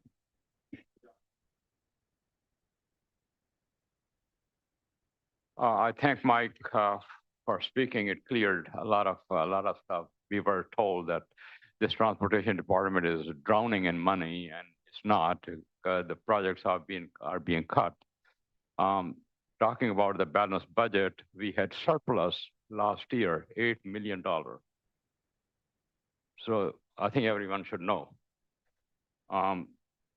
As to the projects have been cut, and that's really a dilemma for the county because we cannot progress economically without these transportation projects. New projects are very important. I have been thinking about a project which concerns District 2, District 3, District 4, District 5, District 6, District 7 directly, and that is the intersection at I-88 and Randall Road. It's a very economically underdeveloped area that needs to be developed, and that's a project that would uplift that whole area directly. And if we start today, we may finish it in 30 years. Something we need to look, and we can only look if we have some money to for feasibility. Madam Chair, if I ask Mr. Iqbal a question, I'm sorry. if I may ask Mr. Iqbal a question. You can ask me a Oh, question. what property at Randall Road and 88 are you talking about? I believe he is talking about the I-88 corridor along Randall Road, Oh, the intersection, there's no the exit there. intersection through there. Yeah, there's one now. And but it's off of Orchard Road as well, I believe that. Orchard, area. Let me explain it. When Randall Road goes up to Orchard, it becomes very narrow. Oh, yeah, yeah. Okay, and it needs to be widened. That's a need. But- And as we go further south, we hit I-88. There is no interchange there. And But- we need to provide an interchange. I'd like to call this back. Yeah, Randall Road and I-88. Mr. Right now, Iqbal, you have to go through Orchard Road to go to I-88. Mr. Iqbal, and please, this is a side conversation about a specific project. I'd like to move this back to the transfer of money from one fund to another, because we can go, we all have our issues, our concerns about transportation and roads here in Kane County and the impact that this may have or may not have on the transportation department or will certainly have on our budget. So with that, are there any other discussions related directly to the impact of the budget? Yes, and then please, Okay. Mr. Roth. Roth here. The discussion last year after we did the one-time transfer, KDOT had cut projects last year. And I believe, and I don't have the exact number, I think it was 9. And then this year they're cutting it to so. Also, the gas tax that we passed doesn't take effect till July 1st of this year. So it was estimated we'll bring in 2.6 million for a full year. We don't start until July 1st. December, Right. correct? But we're getting hit this year because of, well, and that's why they canceled. So to say it covered it, it's a 1-year lag. On cover. And you're still off by $1 million. I'm sorry, could you say that again? I'm Okay. not- Well, so- we took last year, was it 7 million from the RTA and gave it to public safety? And we passed the gas tax to cover it. It's still off by $1 million for 27, but in 26, we're only getting 2.6. So we actually lost money. KDOT lost money this year on going to KDOT. So they took a hit, a double hit last year. And And- it is what it is, and there's nothing we can do about it. That is, But that to is say math. That it is covered math. it all is false. Okay, so we have, yes, Mr. Williams. So it's never an easy choice when you're talking about either cutting a lot of people or cutting budget for transportation, but in the 3 years I've been on the board, we've never had a balanced budget. We've always dipped into reserves and the reserves have gone dry. So I feel I have no choice but to vote in favor of this measure and report to my constituents that we finally balanced the budget. I think that's what we're hired to do. So that's how I'm going to vote yes for this.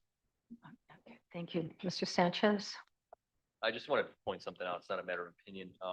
If we don't pass this, we still have the gas tax increase, the motor fuel tax increase in place. Yes, So then yes. it's essentially, the money that would have been transferred from KDOT would stay there. On top of that, they would get the gas tax. So kind of like, I understand this maybe a symbolic vote for some of us, but just practically, we're gonna not do one, we need to kind of not do the other. Just put that out there. So. Oh, okay, well, we have one resolution right now that we are going to pass. Has everybody had a chance to say what they need to say? Please push your green button. Be on the record. Otherwise, you're not on the Yes, record. I appreciate that. I'll make sure that everybody hears loud and clear. So, ready to take the vote, please? Abaticola, Baticola, aye. Allen, Arroyo, Real yes. Bates, Bates, yes. Garcia, Garcia, yes. Gripe, Gripe, yes. Gums, Comes yes. Iqbal, Iqbal, no. Juby, no. Caius, Caius, yes. Leonard, Lewis, Lewis, yes. Linder, Linder, no. Molina, Molina, yes. Hennessy, Hennessy, yes. Roth, Roth, no. Sanchez, Sanchez, yes. Strathman, Strathman, yes. Sturgis, Emphatically, no. Tarver, Tarver, yes. Pepe, Williams, Williams, yes. David Young, No. Kim Young, Kim Young, yes. passes with 7 noes. Okay, that passes. Doesn't resolve the issue, the sustained issue we have with our budget, but it does put a Band-Aid on it. All right, let's go back to the beginning. May I have a motion and a second to discuss and possibly move forward with item number 26-286? Caius, move. Do I have a second? Second. Sorry, Ms. Gums, thank you. Excuse me, Ms. Gums.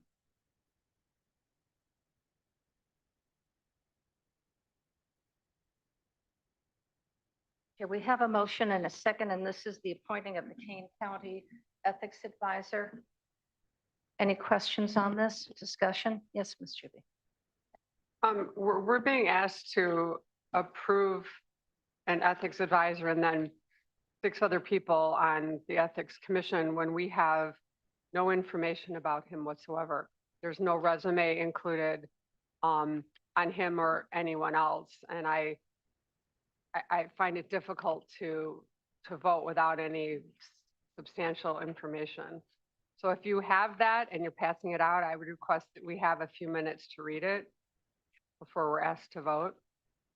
All right, I've had a request to redact any personal information on here, contact information and whatnot. So if you would like to have those, I'd be more than happy to share those with you, but I will have to recess for about 20 minutes so that it can be redacted, printed out, and distributed all to you. So if, Nope. I mentioned those at the committee of the whole. No, they have not, but it is in the ordinance, my authority to present this, present these people. So it, It is, excuse me, for clarity, it is in the ordinance that the chair has the Correct. authority to do that, and That- you vetted them. that's on- accurate. So That's it's on your accurate. authority then. That is accurate. But I do have a question. Would you like to recess for about 20 minutes and I can have these to you? Gums makes a motion to recess for 20 minutes. Okay, very good.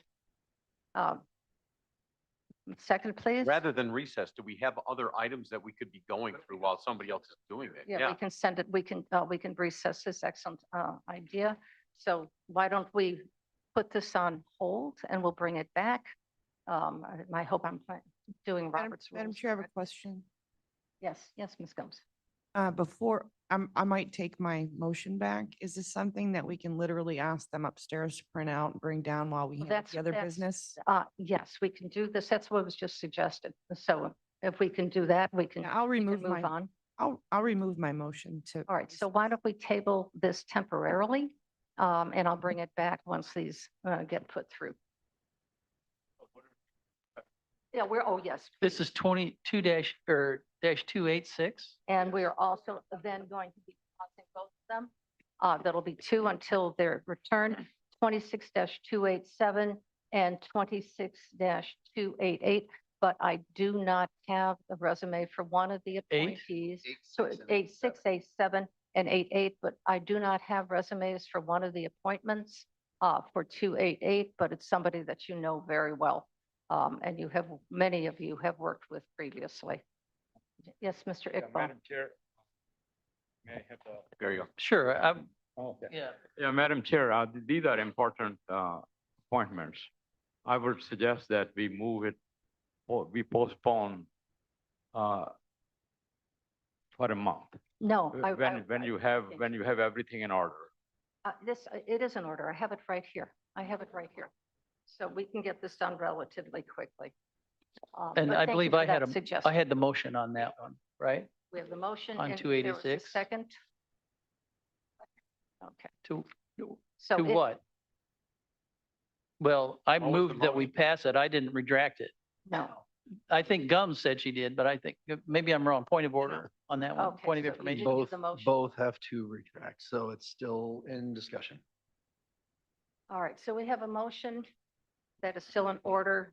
Ms. Gums, I believe, removed her second. Is there anybody else who would like to second? And this is for item number 26. Madam Chair, both the first and the second, the original motioner and the second have to withdraw.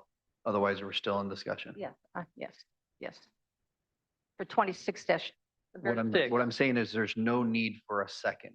Okay, oh, we're all Her good. withdrawal, she can't withdraw her second. Once it's happened, it's done, unless she withdraws and the original motioner withdraws. That's the only way it gets taken off the table. Point of clarity, if I may, Madam Chair. Who made the motion? My motion was to recess. Recess. That was my motion, which I redacted. Yeah. The original motion is still in place, so we're currently still in discussion. Did we? think we had a motion to pass it. We I- motioned to int- reset. Ms. There was no Juby, motion on the floor for 86, 87.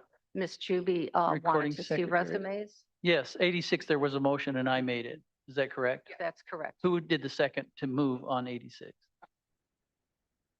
Yeah, that's what I'm saying is, I don't think she did, but I think you put it down as that. And when Madam Chair referred to that, that's what I was talking about.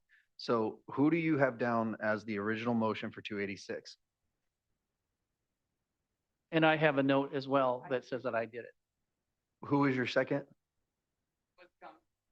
Okay, so Gums did not second, which means we have no second We right have no now. second. So is anyone going to second it? That's what I was asking. Okay, no one is second. All right, I'd like to table this until later on during the meeting. This item, I would highly recommend somebody second it because you're actually letting it, you did second? Oh, Okay. okay. Oh, I'm sorry. because, Okay, I'm because- sorry. We were looking over here. and All right. All right, so we have a motion and we have a second.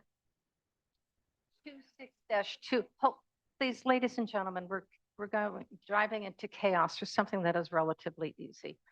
26-286 has a motion and a second.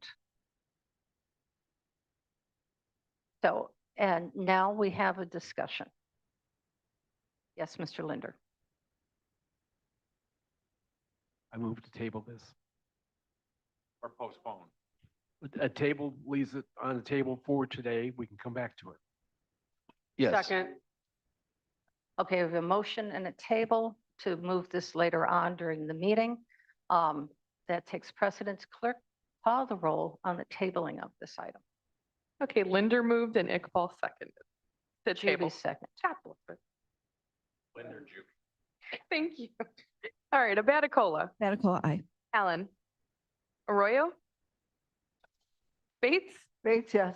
Garcia, Garcia, yes. Gripe, Gripe, yes. Gums, Yes. Iqbal, Iqbal, yes. Juby, Juby, I. Caius, Yes. Leonard, Leonard, yes. Lewis, Yes. Linder, Linda, yes. Molina, Molina, yes. Hennessis, Genesis, yes. Roth, Roth, yes. Sanchez, Strathman, Yes.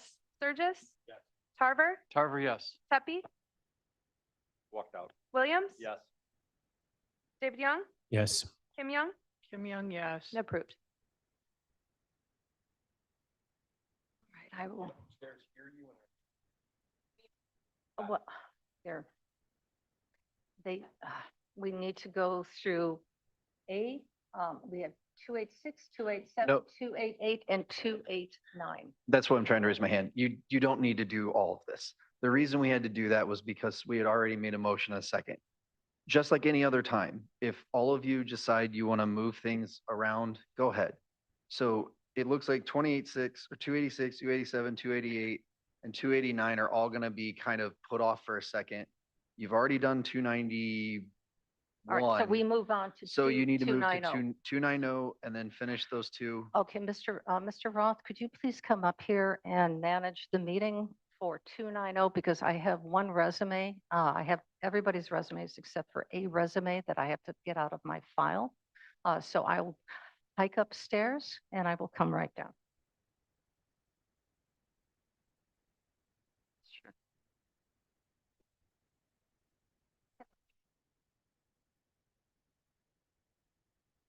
I know. I got it, Ms. Gums. Thank you for reminding me, though. Okay, let me get to two next. Mr.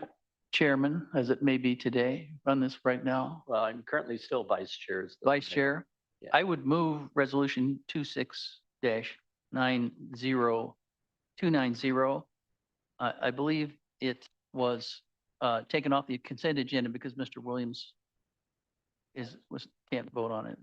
If I So- may, that is correct. I have a business Okay. conflict, so I will be exiting the room for. So I will move that. Do I need to read the whole thing? Let me read it first and then I'll Okay. have you I'll reserve you for motion if I don't get a. Why don't I just read it if I'm going to move it? Do I have to read it? Does it Well, have to be yeah, read? because it's for public record. Yeah. Just the the title. Right. Let me read right. it real quick. All right, it's resolution 26-290, authorizing a contract for camera access control for Kane County IT building management. Number one, an alarm detection system, ADS, Signtel Solutions, and Convergent. Okay, can I get a motion? You have a motion. Okay, thank you. Came from my committee. Genesis will suck. Thank you. Discussion? No? No. Please call the roll. Just- No. Yeah, No, but no, there's you have that discussion. discussion. Oh, I didn't hear. This is an awful lot of money. Yeah. Can we have, is Charles around?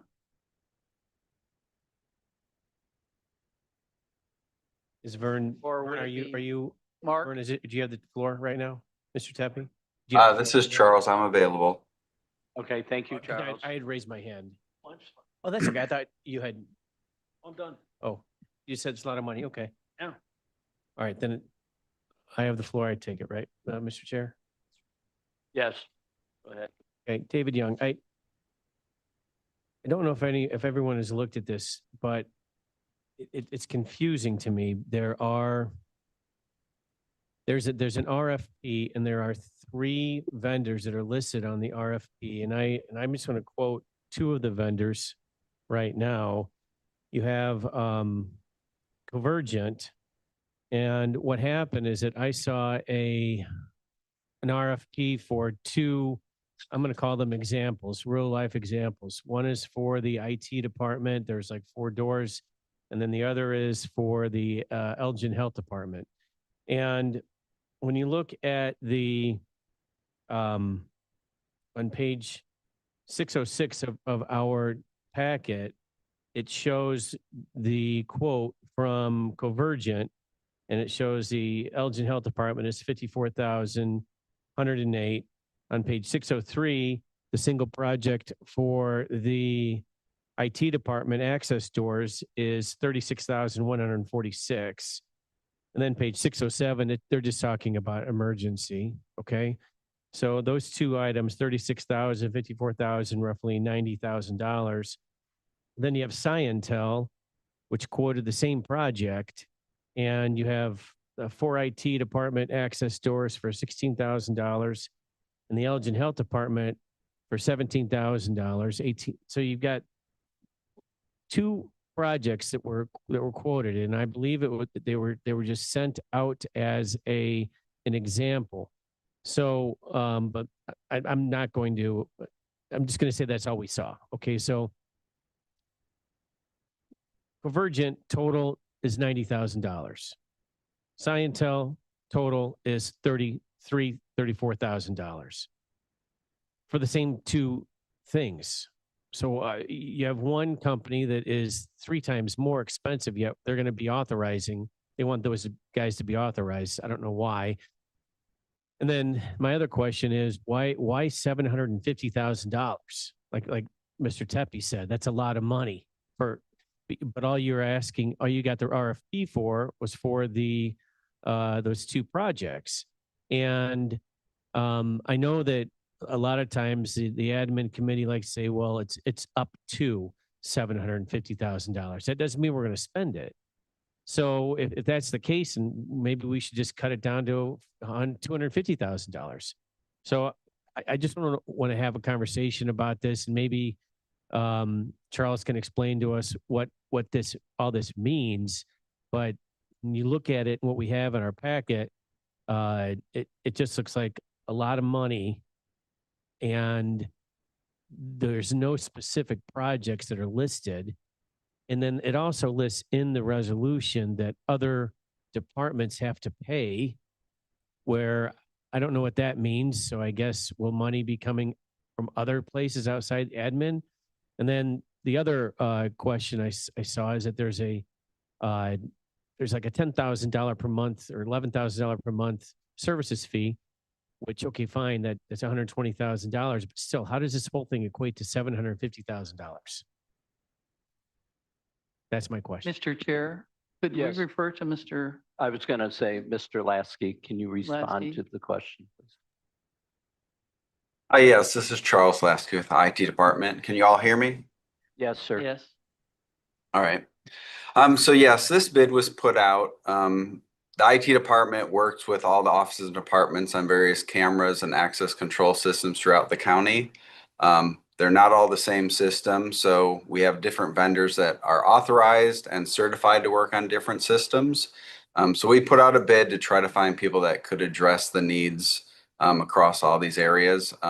IT mainly supports the non-elected offices in terms of health department, camera system, access control, the government center.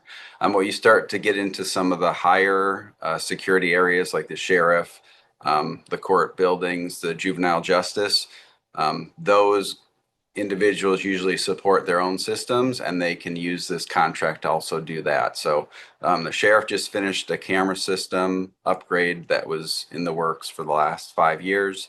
I believe Convergent was the company doing that work for them. The system they put in is different than what we put in at the government center that IT manages.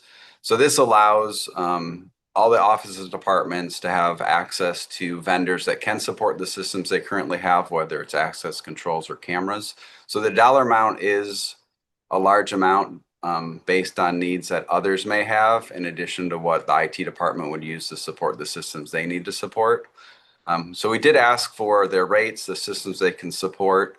And then, as was mentioned, we asked for a couple examples just to get kind of a real world example of what they would charge for a specific system. So that's what Board Member Young was mentioning. We ask if you put in these cameras on these doors or these access controls on these doors, what would your cost be?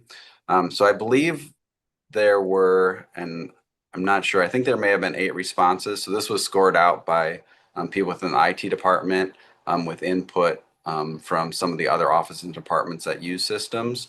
And these were the top 3 that were recommended. I believe in the order they're listed. And so we will use them as needed. Alarm detection does a lot of the work for us right now. There's some systems they don't support. And there's some systems that Convergent would support that others don't. So that's why we look at different vendors to cover those needs. So we are not anticipating spending that amount within the general fund, but there may be others within the county and either special revenue and other funds that may be doing systems. And so this would encompass all of that. So that's why you'll see that it may be expenses from outside just our budget, but we did the bid for the county. So I hope that answers the questions, and I'm happy to answer any other questions you may have about this. Mr. Caius. Charles, is this within your budget? So the amount that we will use is within our budget. So we will not go outside the budget. Right now, we're doing work as part of the ARPA project, and that is using 2 of these vendors, and that goes to the end of this year. All that money has to be expended by December of 2026. We did not budget for this amount next year, but again, there's others that have budgets, whether it's the Juvenile Justice Center with their camera system or the cameras in the courts, or the jail that may also use this. So we will stay within our budget on this. And if our budget goes down next year for cameras and access control, we'll reduce our spend to stay within our budget. Any other, Mr. Gripe? Ms. Gums, got a question. Ms. Gums first. Thank you, Mr. Grape. Thank you, Mr. Roth. Charles, I have a quick question for you. I'm a little confused as this, I guess the separation resolution should be in place, right? So if you're using a portion, I think that's the root of the concern here. Why are the other departments not doing their own independent resolutions? And this is not a line item in their independent budgets. I know we do this often where we cover one department or the other. And I think that can be confusing. And I think that that is why this is confusing. So is there a better way to do this? So we can separate who's spending what on what camera? This is what had been recommended for us to do in the past for these systems, to bid it out and to try to get the economy of scale of bidding out for all the projects or for all the uses. It could be done differently.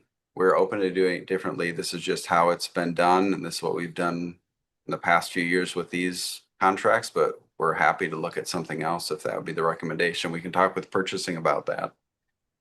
So just to follow up to that, if we were to do them separately, anticipation, the cost would be higher potentially? Potentially, you may have different people that respond or don't respond. Or if somebody's bidding out less work, they may get a higher quote because they're not supporting as much. So we have found in the past, usually when you're bidding out more work, the economy of scale gives you a better price, but that's not always the case. Okay, just in one final thought is when we're explaining this, perhaps we can explain how it's divided up and what it looks like line item wise for each department and what that repayment looks like, because I think that's where confusion is lying. Okay. Yeah, I understand that. Thank you, Ms. Lasky. I'm kind of in the same place as Ms. Gums that, I'm looking at quotes for 34,000 or 90,000 and a total request for 750,000. So there's some dots in between those two numbers on how many departments, what's everybody want, what are they doing? We're asking more questions than we have information, I think. So this deserves to be fleshed out, as they say, a little bit, because I can't connect these dots. All right, I can talk a little bit to that. I got a tour of judicial and the sheriff last Friday regarding security, because elected officials can spend their own money, and that's the law. The current systems we have in place do not talk well. They don't play in the sandbox together. So part of this project is trying to get them to work together. A lot of that equipment they're finding out at the judicial center is becoming obsolete, which means it breaks down, you're going to pay a lot more to get it fixed. And security is a little important, I think, at the sheriff's office, that you want to have it working and the cameras. So security is never cheap, but if you look at the alternative, if you don't have it, you'll pay a lot more. So they're moving towards trying to, one, by combining it, we are going to get economies of term. There's some additional automation the current system can never do that would allow them to put that in. If I may, I understand that. I agree with all the security things. We need to do all the stuff that's right, but I'm looking at quotes at 39,000 and 90 some thousand and a total request for 750. Up to is what. Yeah, well, I know that, but Okay. why isn't it All 10 right. million, and then it could be up to 10 million? Okay. Charles, could we have, a lot of times we'll do a breakout where who's providing the funding. Could we have a page that kind of broke that out? Like here, judicial would be paying this, sheriff, JJC, and then the county. Because what I think I heard you say is out of the general fund, it's a lot smaller than the 750, correct? Yeah, so I do not have a listing of what other offices and departments may be budgeting or spending. We're going based on various requests that come in, different things that get brought up throughout the year that people are looking at. So I could not tell you a breakdown. What I can tell you is based on the discussions that people have brought up and things that they've said they might be trying to do, that we thought that would be amount that would cover what they're looking at doing, whether it's from special revenue, or that they're going to budget in their budgets. As we get through this budget process, we can look back and see what somebody is budgeting to spend, and then we'd have a better idea. But as was mentioned earlier, elected officials create their budgets and choose what they're going to spend their money on. And departments are also putting in requests, and we have not reviewed all those with them to see what they're going to do. And then you have the special revenue where people go out and get grant money. Right now the health department has a fund, they're doing their building, and there's other cameras being asked to be put in up at the new Elgin building to cover where they're going to have vaccines and other things, or where the public's going to come in. So we try to work with them using these contracts when they're approved, but we are not aware of what their spend will be in some of those areas. So that's why there's not a breakdown showing what we believe it'll be. Okay. So and I understand what you're saying, but do you know what would be coming out of IT or out of the general fund, a dollar amount? Because that's the key fund we're responsible for. Yeah, right now I could go through and get a calculation. I don't have that number.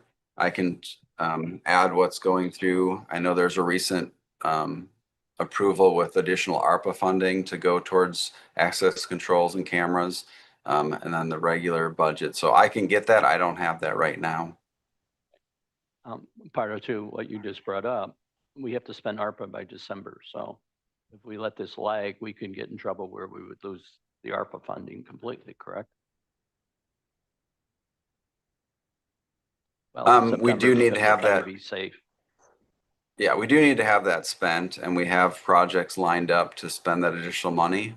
So we're in good shape there as long as we keep things moving.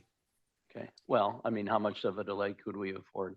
Like for you to get some of the questions. I know you can't get the answers from necessarily the elected officials, but at least for the general fund, we should be able to come up with a number, correct? Yeah, I can go through and calculate that if you want to take this up at another time. Do you want to I make a motion to move this back to Mr. admin. Kais. Second. Right? Well, is there discussion on it? There's a motion and a second on the floor then? Yeah, there's discussion on that. Okay. Well, as you can see, this is a complicated situation. I think that we ask the IT department to deal with every single department and try and get ahead of everything that's going on with each one of those departments as they come along. We try and provide them with enough of a budget. It's within their budget at least to do that. Each of the departments is responsible for each one of these things. I don't know that it's fair to say that the administration or the IT department should be responsible for all of the other people's budgets, which is, I think, what the questions are people are asking. What's the 39? What's this? What's that? This did go through our committee, which Mr. Young was part of. It also went through executive, and it has come to us. This is a complicated question. It's not like we're going to be spending it on race cars or something like that. It's IT. And as you may well try to explain, it is a complicated situation. I think that it is a lot of money. To Mr. Teppe's point, IT is a lot of money, $750,000. But I think that if we are asking us to go back to all of those little niggly things that IT has to handle, which is, shall I go down? I'd have to have 2 hands, 8, 10, 12 hands to figure out which departments have to do whatever. The $750,000 with it that we've allotted here should be enough to do that. And each one of those items that's going to be spent from that $750 will have to be explained. It doesn't have to be explained right now, but when it's spent, it's not like it's going to something that we don't need it for, and we may need to have it done very rapidly. You talk about the sheriff can't be down. They've got 2 systems that don't talk to each other. So it's been vetted by, and I think we could trust our IT department and our building management department to be responsible, because they do report to us on all of the things that are spent. And I'm sure that they will be able to handle that to our satisfaction as it is spent. This is to give them some room at $750,000 to accomplish all of those variety of aspects. And as Charles said, this is just a sampling of just exactly what's going to happen. So for us to go and say, well, $39,000, what's that all for? Whatever this is all for. I think that we're asking a lot. We're asking too much for more detail. I think that we rely on them. They'll come back to us. It'll come through the administration. Each one of these things comes through administration, and it'll be explained at that time. So I encourage you not to send this back. I encourage you to send it on. If you have questions of each one of those expenditures as they come along, that would certainly be suitable, but you can see that it's a very complex sort of a thing. So I would encourage us not to send it back. Mr. Gripe, anybody else? Thank you, sir. Mr. Young has a question. So I guess part of my confusion, it looks as though the 750 is IT.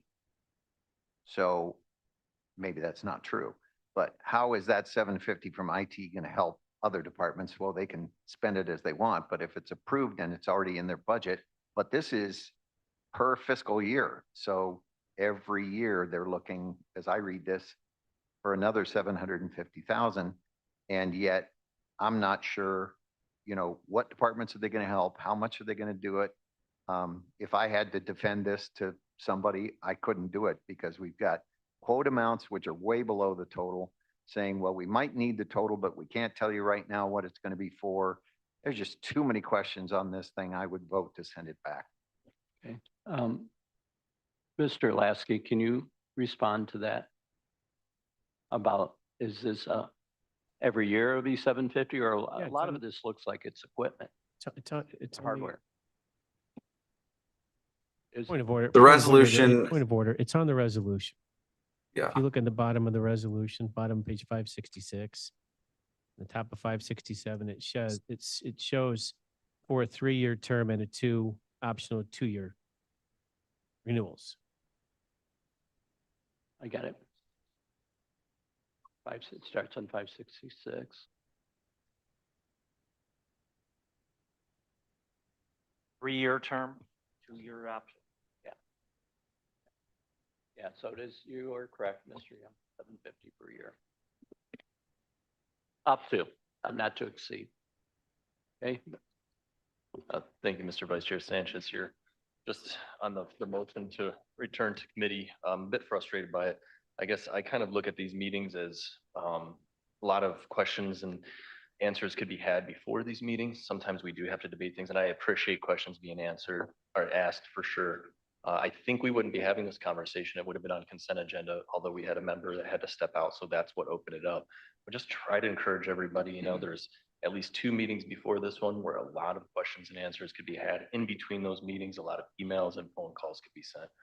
That could just kind of keep us from having to or choosing to deliberate like this in these sessions. That's just my opinion. As far as sending it back to committee, I'm not in favor. Okay, Mr. Young? David Young.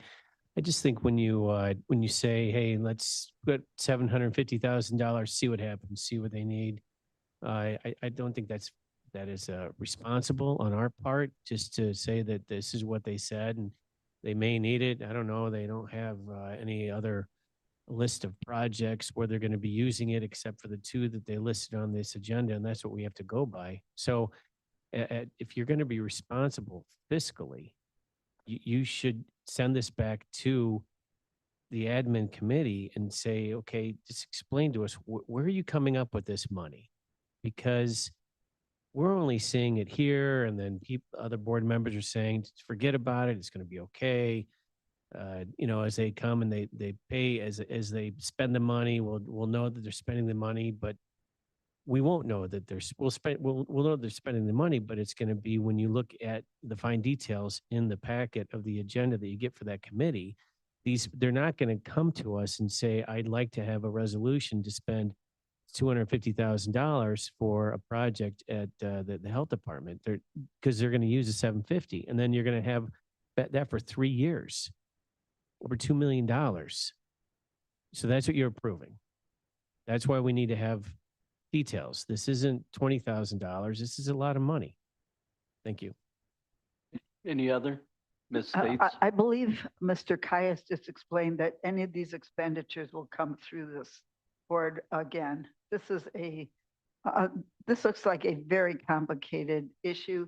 It looks like Mr. Lasky and the IT board department has spent a lot of time working this out. I'm going to vote yes to vote on it today, not to table. I had Mr. Iqbal and then Ms. Gums. Sorry. Okay. Mr. Chairman, I would like to propose an amendment which would say that. Can we do that? So No. just so we're clear, we are not currently in the actual discussion of the motion. So Okay. your amendment will have to wait. We are currently deciding whether to send it back to committee. Okay. Ms. Gums? Yes, I guess to the point of Mr. Caius, you indicated that these will come forward in different requests, but the way it reads and the way it sits, they don't have to. So I think that's problematic. Will they likely? Yes, but words matter and what we have in print matters. So if there's questions from other folks and they have concerns about it, I don't think it's going to hurt anything, in my personal opinion, if we do discuss it at greater length, because some questions came up that I wasn't anticipating and I don't know the answers to. And I, sitting on the admin committee, don't take any offense to that, because these aren't questions I anticipated. So I'm good with sending it back because there are questions that I don't understand either. Okay. Any other questions? Let's call the vote to send it back to admin, which would be on June 10th. Abaticola? Adekola, aye. Allen? Arroyo? Arroyo, no. Bates? Bates, no. Garcia? Garcia, yeah. I'm sorry, what was that? Ms. Garcia? Garcia, yes. Gripe? Gripe, yes. Gums? Gums, yes. Iqbal? Juby? Juby, yes. Caius? Caius, no? Leonard? Leonard, yes. Lewis? Lewis, no. Linder? Linder, yes. Molina? I'm sorry, I had a point of information before I vote. Mr. Roth indicated this would go back to committee for tomorrow. Would that allow enough time for this to be posted, to be discussed at tomorrow's meeting? Won't be tomorrow. You are correct, Ms. Smiley. It would not. I'm sorry, It'll be in July. in July. Which then, the concern is, do we risk losing ARPA funds? But yeah, we're voting. I'll vote no. Hennessis, Hennessis, no. Roth, Roth, no. Sanchez, Sanchez, no. Strathman, Strathman, no. Surges, Tarver, Trevor, yes. Tepe, Happy no. Williams. Oh. David Young, Yes. Kim Young, Kim Young, no.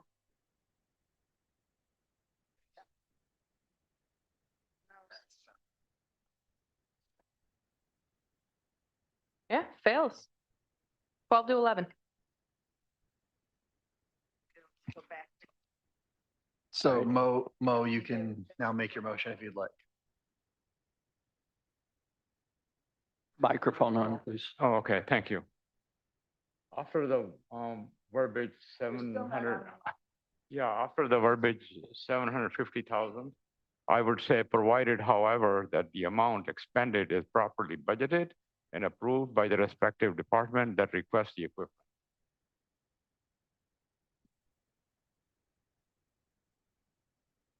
You couldn't hear, okay. Repeat it again. After the 750,000, I would qualify that expenditure by saying that provided, however, the amount expended is properly budgeted and approved by the respective department that requests the equipment and offices. Okay, we need a second. Surge's second. Thank you, Mr. Surgeon. Discussion?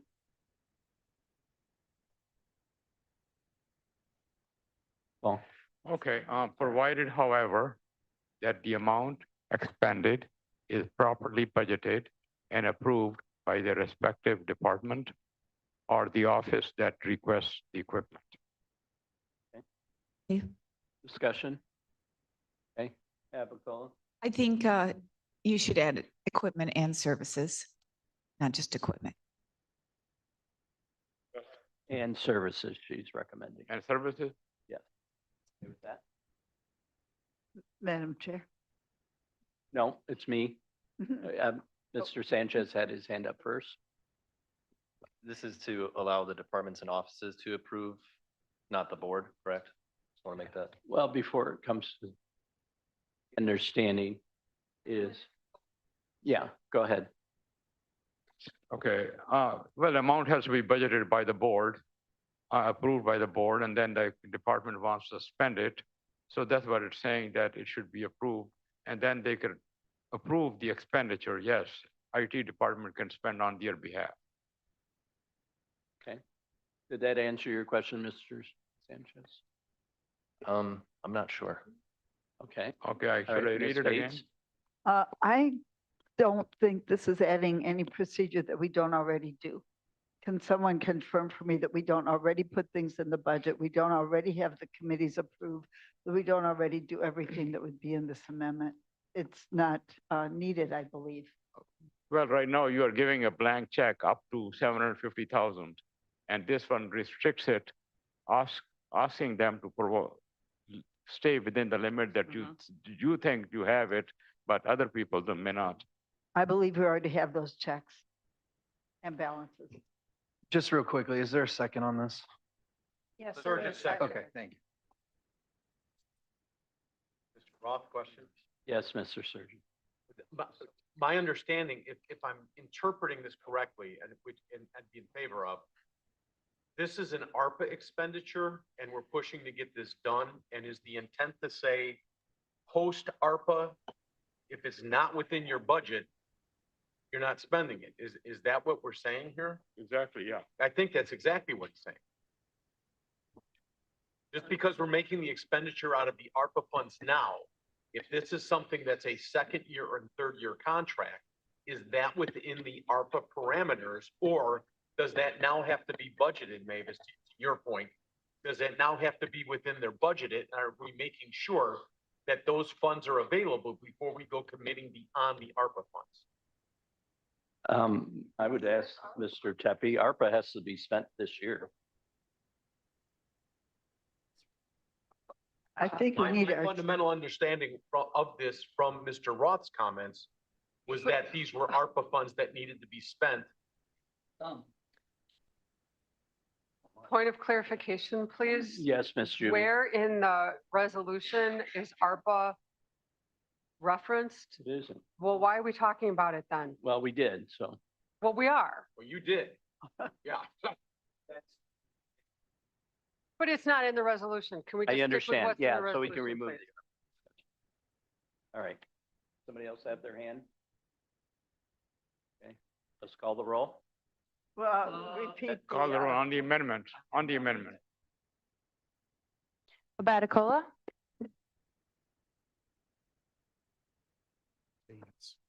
Abaticola, aye. Allen, Arroyo, Bates, Bates, no. Garcia, Garcia, no. Gripe, Right, yes. Gums, No. Iqbal, Iqbal, yes. Juby, Juby, no. Caius, Caius, no. Leonard, Leonard, no. Lewis, Lewis, no. Linder, Leonard, no. Molina, Molina, no. Penesis, Genesis, no. Roth, Roth, no. Sanchez, Sanchez abstain. Strathman, Strathman, no. Sturgis, Burgess, no. Tarver, Tarver, no. Pepe, Pepe, no. Williams, oh, David Young, Yes. Kim Young, Kim Young, no. fails with 5 yeses. Thank you. All right, we're going back to the original resolution. So if there's no further discussion, let's call the roll. Abaticola, Abaticola, aye. Allen, Yes. Arroyo, Yes, yes. Bates, Bates, yes. Garcia, Garcia, yes. Gripe, Gripe, no. Gums, Yes. Iqbal, Juby, Juby, aye. Caius, Caius, yes. Leonard, Leonard, no. Lewis, Lewis, yes. Linder, Linder, yes. Molina, Molina, yes. Penesis, Genesis, yes. Roth, Roth, yes. Sanchez, Sanchez, yes. Strathman, Strathman, yes. Sturgis, Burgess, no. Tarver, Tarver, yes. Tepe, Pepe, yes. Williams, oh, David Young, No. swear I'm okay. Kim Young, Hey, Young, yes. no, passes.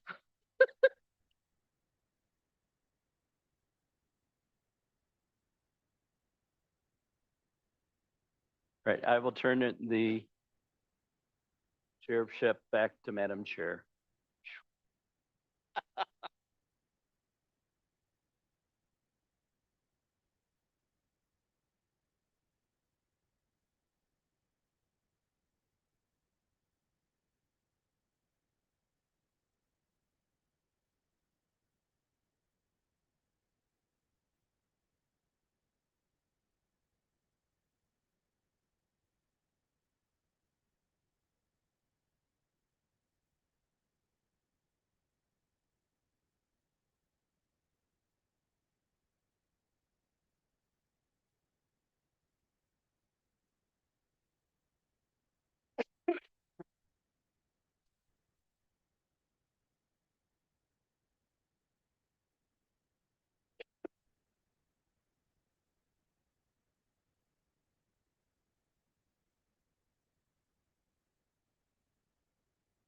We're gonna be out of here within 40 minutes.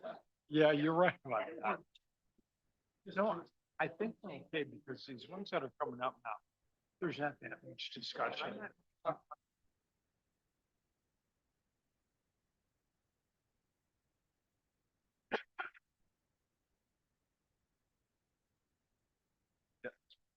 Green asked. me, I've never- All right, we're going to be going back to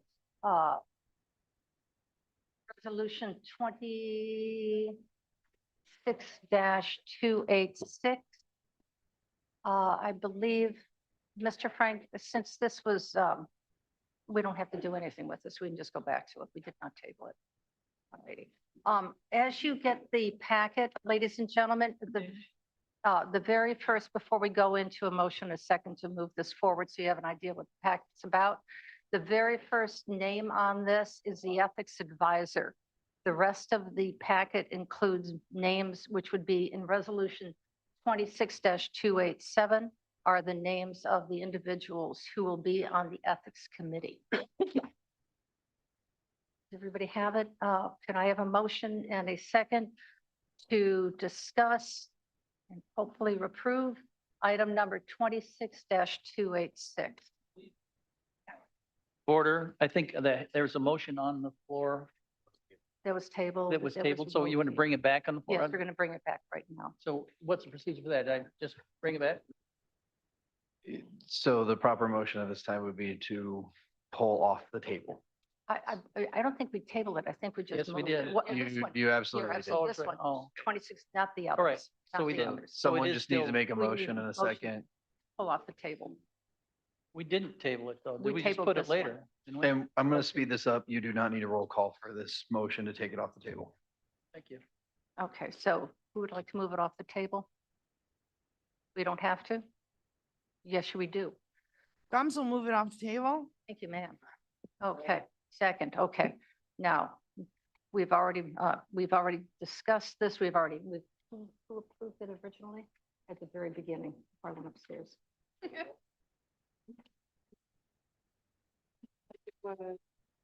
Hyatt moved and John, no. not John, No, no, Strathman Ms. did. Strathman, Ms. Strathman, yes, all righty. All right, the ethics advisor was a very long search. It was a complicated search. I must have asked about 10 lawyers and judges, retired judges, anybody who would like to take this position on. Many of them were hesitant to do so. So I had a notice put out for the public asking if an attorney or a judge who is qualified would be interested in this opportunity. And lo and behold, I call it the unicorn in the courthouse appeared. This is Michael Weinstein. As you can see, he has a very solid legal career. He's Bar Association, American Bar Association, Kane County Bar Association, DuPage Bar Association, Chicago Bar Association, Appellate Lawyers Association. He's admitted to the bar in Illinois and the U.S. Supreme Court, U.S. Court of Appeals for the Seventh Circuit, and U.S. District of Northern District of Illinois. He has done this kind of work previously. He's very highly qualified for this position. So I would like to recommend him to be our ethics advisor for your consensus. Yes, sir. Madam Chair, Sturgis, the advisor has always been paid on a as-needed basis. That's correct. Has the payment portion been discussed and has he agreed? And is that satisfied? It's a very modest amount. I wish I could remember exactly what it was, but it is a modest, it's under $200 an hour. It's Yeah. under that. 175. And for the board's edification, again, I don't think we've spent $1,000 on this over the years. So, I mean, this is really a nominal amount and I would, but an important position, I would so move this forward immediately. Thank you. Oh, Ms. Combs, oh, there you are. Go ahead. Madam Chair, I have no question about Mr. Weinstein's past affiliations and qualifications, but I want to point out to you that he has let his bar license lapse. So he is not a member of the bar. How do you, that's not what the he bar. shared with me. Ma'am. Oh, yes, please. Let me finish. So he is not a member of the, the court that he had listed or the affiliation. So I just want to clarify, I need to know from the state attorney if he is any concern, but it has to be clear.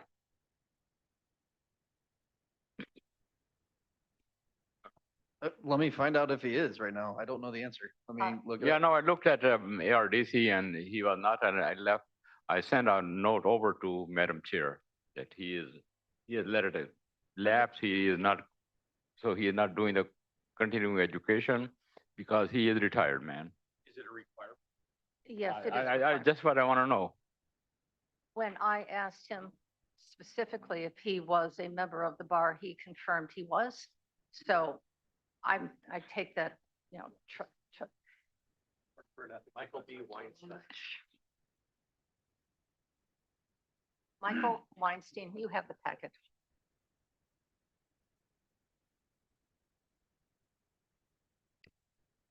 I'm sorry, I have point of information, was that it is required that he be a current bar member or that? Correct, correct, correct. He was in the past. Yes. He's retired. How does he be a bar member? I'm sorry. I have absolutely no idea if it's required for him to be an attorney or not, but I do, based on the lookup of Michael B. Weinstein, it does say he's voluntarily inactive and not authorized to practice law, which simply means he suspended his practice. Voluntarily. Yeah, usually that just means retirement is the way the ARDC kind of classifies it. So what I would suggest, once again, I don't want to belabor this, but if there is a question about qualification, Ms. Gumbs, I see, let me finish, please. I would like to call Jamie Labrillo because this is traditionally coming out of her department and she can answer that question. Is she upstairs? We can give her. Why don't we just give her a call and let her know that we need to speak with her? John will take care of it. Oh, whoever you, okay, there's somebody else. Yes, email. Okay, just sit. So we can, why don't we, once again? I have a question that doesn't Yes, relate. okay. Oh, no, I'm sorry. Ms. Gumbs was first. You got one too. All right.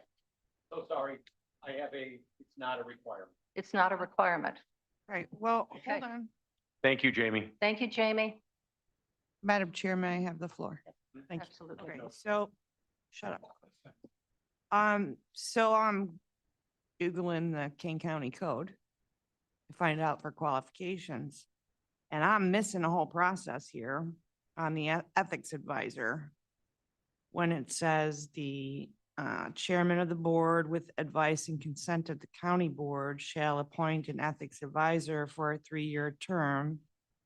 The applicants may be solicited by way of blah, blah, blah, blah. The Human Service Committee shall initially review all timely responses to the request for qualifications. And I'm a little confused as to how this happened. And I'm okay with how it happened if we missed a step or misunderstood. But what I'm reading here in the Kane County Code indicates that that process was not followed. Unless I missed something. And then it does have a whole thing under here as far as what the qualifications are. I think it's A through J. And then some more, can communicate qualifications.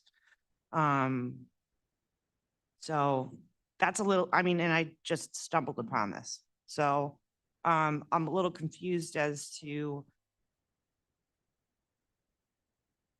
how and I understand, I'm likely to support a lot of things, but the point is that we have a process and it looks like that did not happen.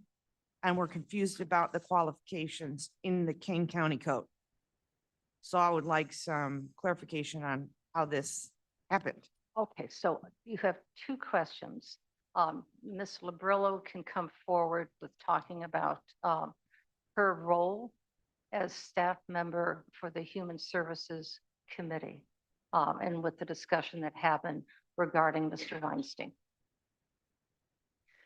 So I can let you know by the ordinance, it is not required that he be a member of the bar.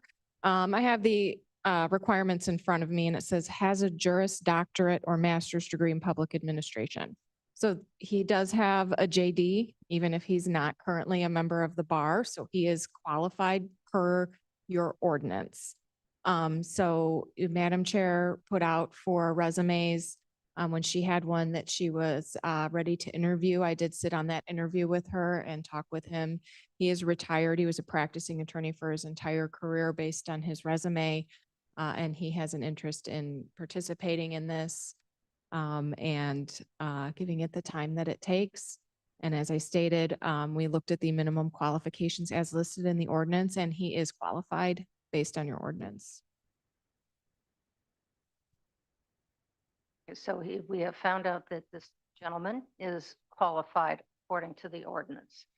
The next question on the county code suggests that this would need to have gone forward with the Human Services Committee. I do believe that we went to the chair of that committee. I believe you were aware of this because you've had the conversation that you told me that you thought he was all right. Do you want to move this forward back to your committee, Mr. Weinstein? And we would move it back to the July meeting and approve it in August. To be expeditious, the members of the committee are present today. I don't see any reason to move this particular item back to committee, but I would go ahead and if anybody on the committee would like to present that, we'd be happy to take it on, but if not, I would vote for this today. There's a question from the committee to the committee. I see no one raising their hands. I have a Yes, sir, different you do have a question? Okay, in regards to the committee? Okay, this is something else. Yes. I Mr. would move Clark. it to go back to the committee. Okay. Madam- So I'm in, we have one member of the committee who would like to move it back.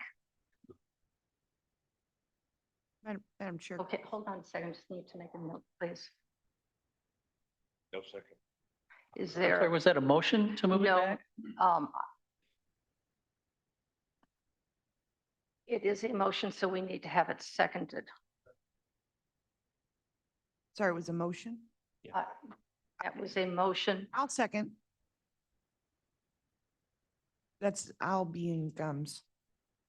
Hold on, Ms. Gims, I just want to make sure I'm making my notes properly, so give me a moment, please.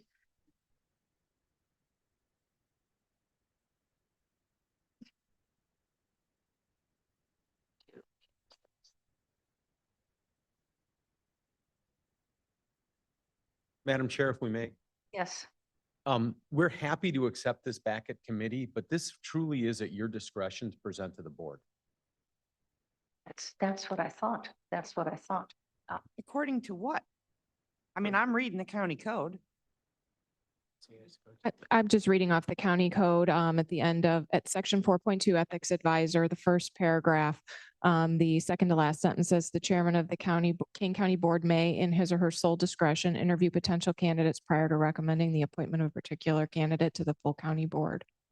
Right, but that's, if I may. Is there a different, are we having that county code? When was that was updated in 23? Yeah, that's what I'm looking at. The last time it was 13. updated was in 23. That was when we added the commission. We didn't, I don't believe we have evaluated or updated this section, at least not during my tenure.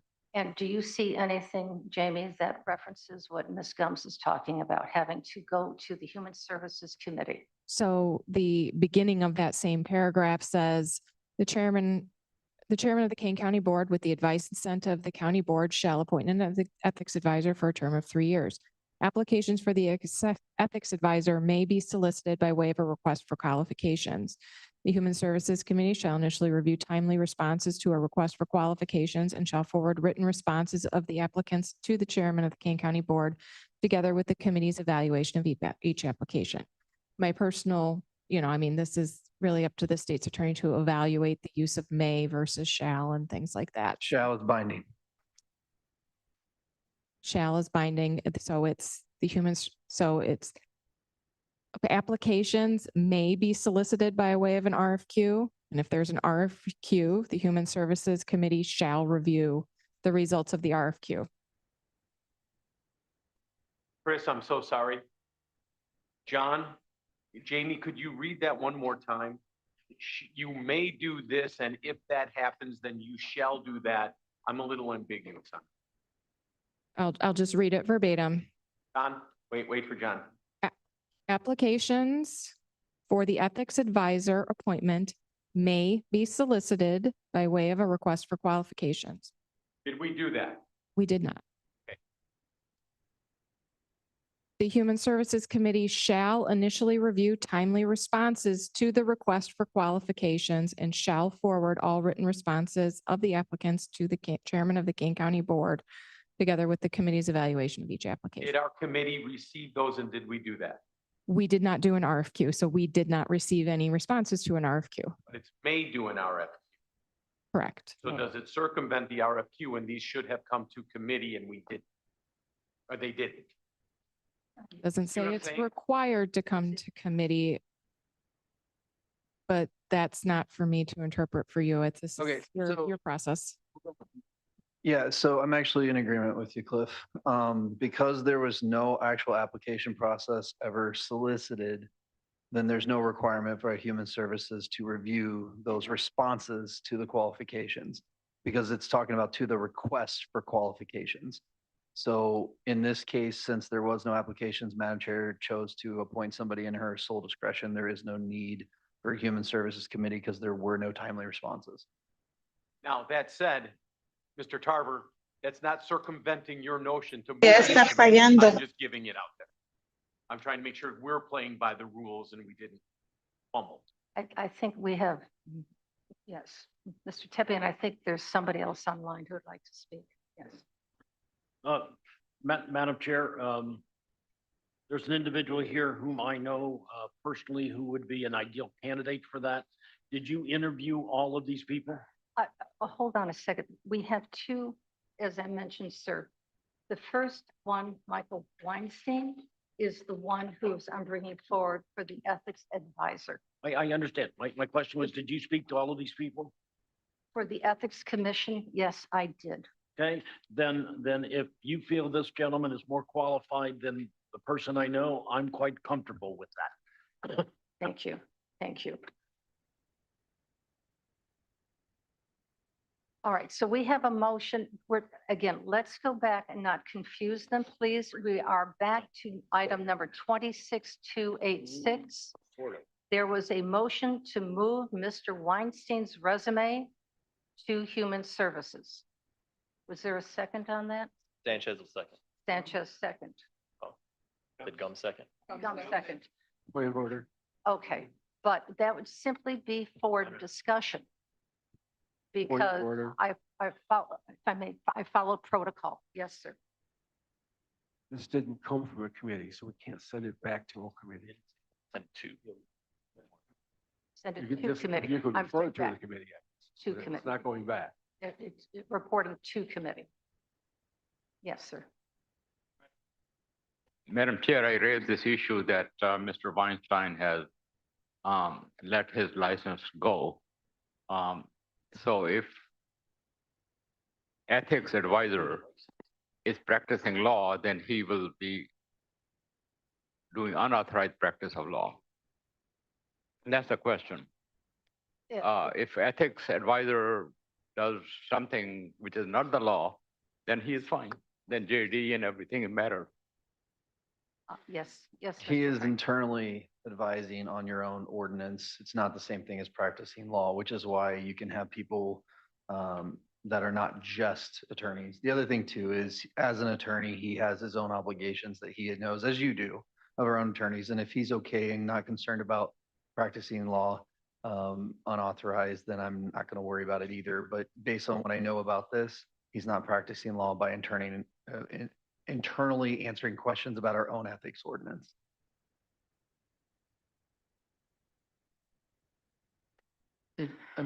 Question, are we now discussing whether to send it to committee?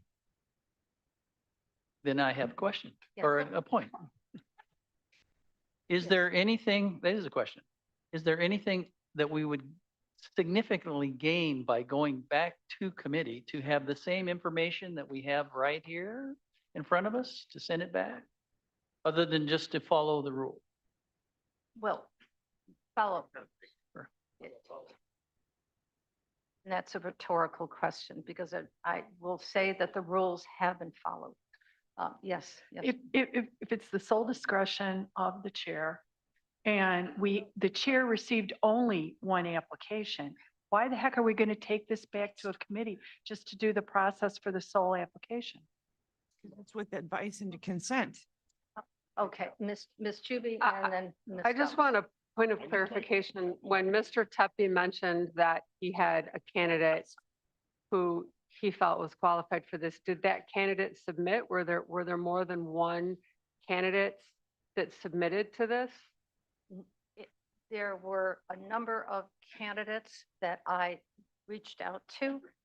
There were a number of candidates that I did reach out to that were recommended to me by seated attorneys.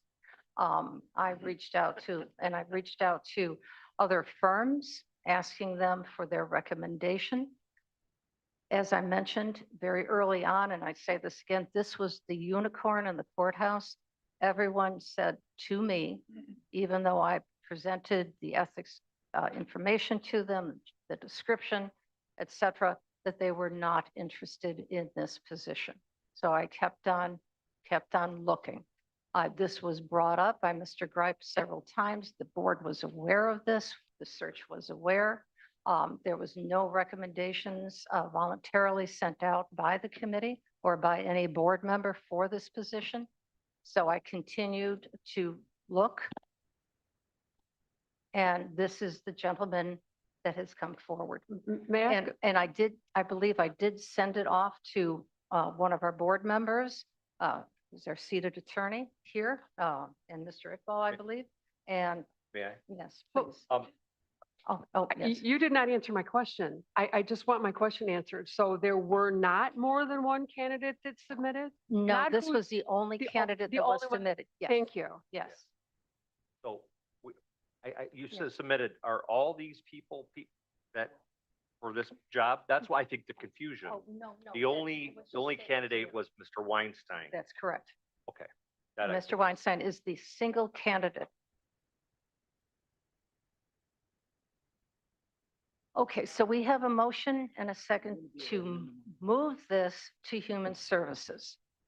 I believe, Ms. Gums, did you have another question or comment? No, I'm not trying to make things difficult. I really am not, but like not you, in general, when we're saying that things are I didn't even know this was happening. And I guess if you're looking for advice and consent according to the code that I just stumbled upon, so that's a fair thing.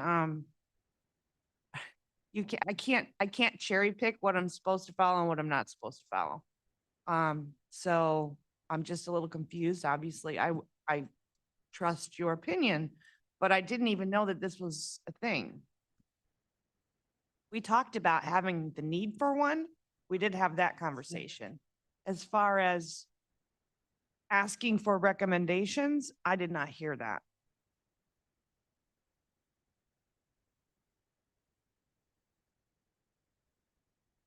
Let's call the question, please. Thank you. I think we've had ample discussion on Mr. Weinstein. This is on the motion to amend to move Mr. Weinstein's application to Human Services. Abaticola? I have a question. Were all the procedures followed correctly? Are we supposed to move this? Right now, we have a motion on the table to move this. At someone's preference that we move it, or is that actually a part of the process? It's a may, not a shall. No, it's not quite right. So Madam Chair chose not to go through an RFQ process. So if she would have gone through an RFQ process, then it would have had to go to the Human Services to review all applications that came through the RFQ process. Because an RFQ process was not done, which is her discretion, then you don't have to do this. So the answer to your question, the way you phrased it is, yes, all things and rules were followed. And this board passed that policy that you could just have your discretion and do this. Okay, great. In 23. Abaticola? Abaticola, aye. Hold on, we have one more. Thank you, Madam Chair. Are we voting to move this to send it? Okay. To send it back. Abaticola, no. Send it to Yeah, a Baticola, no. Mr. Sanchez. Thank you, Madam Chair. It's kind of frustrating, I guess, because it's ethic about transparency, and there wasn't a lot of transparency leading to this, which has caused a lot of extra discussion. One person was interested in this. What was the choice to not do the RFQ, to just at least open it up maybe to a broader audience? Because I have a feeling that question is going to be asked at committee.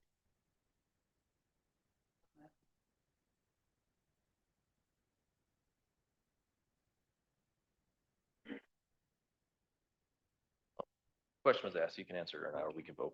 Just put it out there. Are we ready to take the vote? Let's continue on. Please restate how we're voting. What the vote is. A Baticola? No, hold on a second. Hold on a second. Send it to committee, to Human Services Committee. It would be July. Allen? Arroyo? No. Bates? Bates, no. Garcia? Garcia abstain. Gripe? Gripe, no. Gums? Thumbs yes. Iqbal? Iqbal, yes. Juby? Juby, I. Caius? Guys. No. Leonard? Lewis? Lewis, no. Linder? Linda, no. Molina? Molina, no. Genesis? Genesis, no.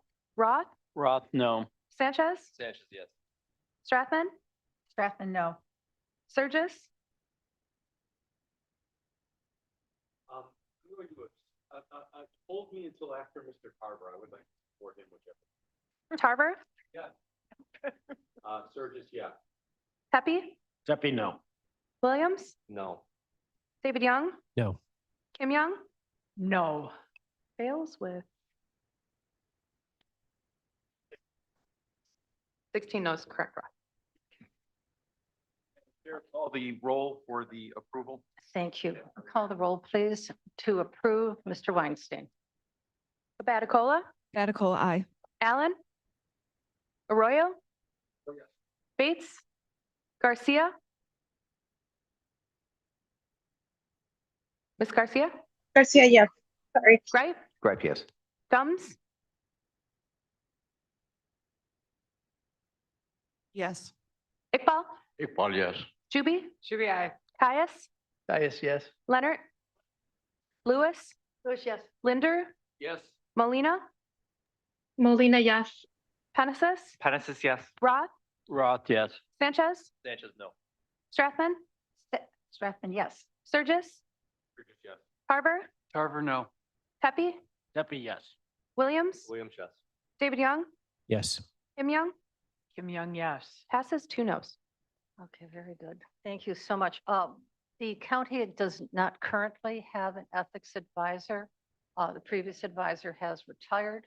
So we've been without for about 2 months now without an ethics advisor.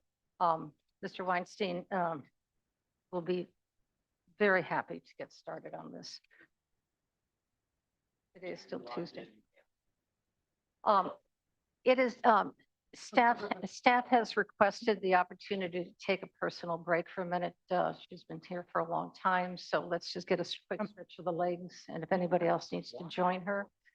Madam Chair, Yes, at some future date, could we have Mr. Weinstein come and talk to us about that? I would love that. Thank you. Oh, he's right here. There he is. And how's that?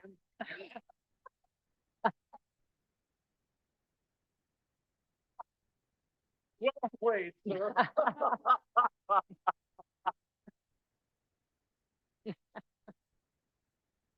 Mr. Weinstein, could you pick up the microphone right by you? Yeah, help. Mr. Weinstein, microphone. Okay. You may I- need to. I really have nothing much to say other than thank you for your confidence in my abilities. I hope that we'll be able to work very well with the Ethics Commission, with the state's attorney's office if need be. I'm hoping that other than ethics training, I'll have very few activities and very few referrals. Thank you again. Thank you. Congratulations. Madam Chair Gums, I'd like to motion for a recess, Okay. 5 minutes. Okay, we're all going to, everybody in favor, motion to recess for 5 minutes, personal break? Okay, I'll see you. It's at 1, let's see it about 1:45.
I'd like to reconvene the meeting.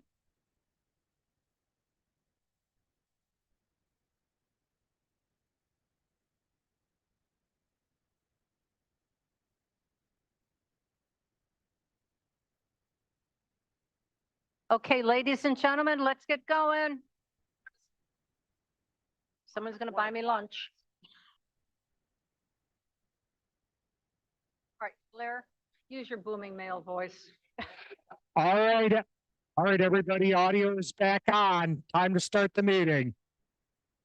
Okay, we've had a recess. Clerk, could you call the roll, please? Abaticola? Here. Allen? Miss Allen? Yes.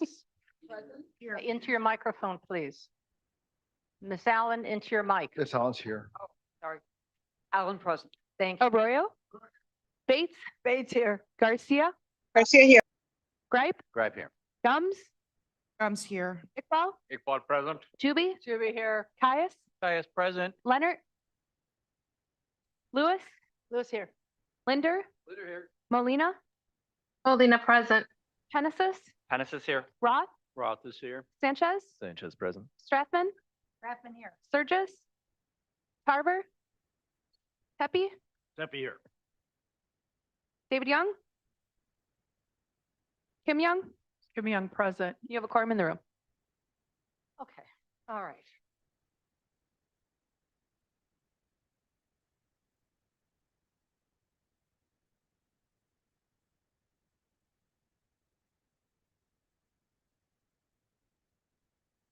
All right, may I please have a motion and a second to discuss and hopefully approve item number 26-287, and this is appointing the Kane County Ethics Commission. Thank you, Mr. Iqbal. Thank you, Mr. Linder.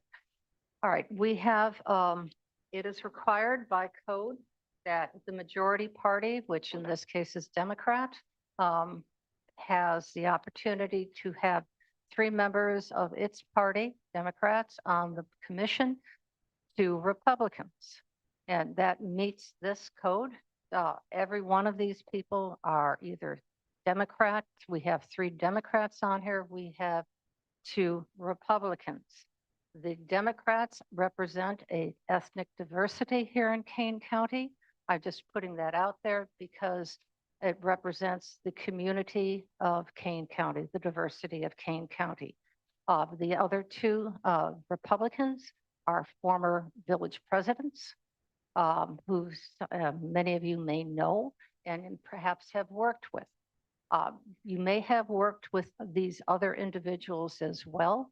They are all highly educated. They all come from diverse backgrounds, whether it is with sales, whether it's with human services, et cetera. So we've got all 5 realize that this could possibly be a challenging committee to be on, particularly the very first one. I did call up a number of people to see who would like to serve on this committee. These are people that are truly, I believe, I carefully cultivated to make sure that they all knew the responsibility and they all willingly came forward to be part of this commission. And this is the first time that Kane County has had such a commission as well. I've spoken with John Frank about it. We've had great length of conversation about this. We will continue to have great length, but this is the 5 members that I would like to recommend to you for your approval, so we can have our first ethics commission.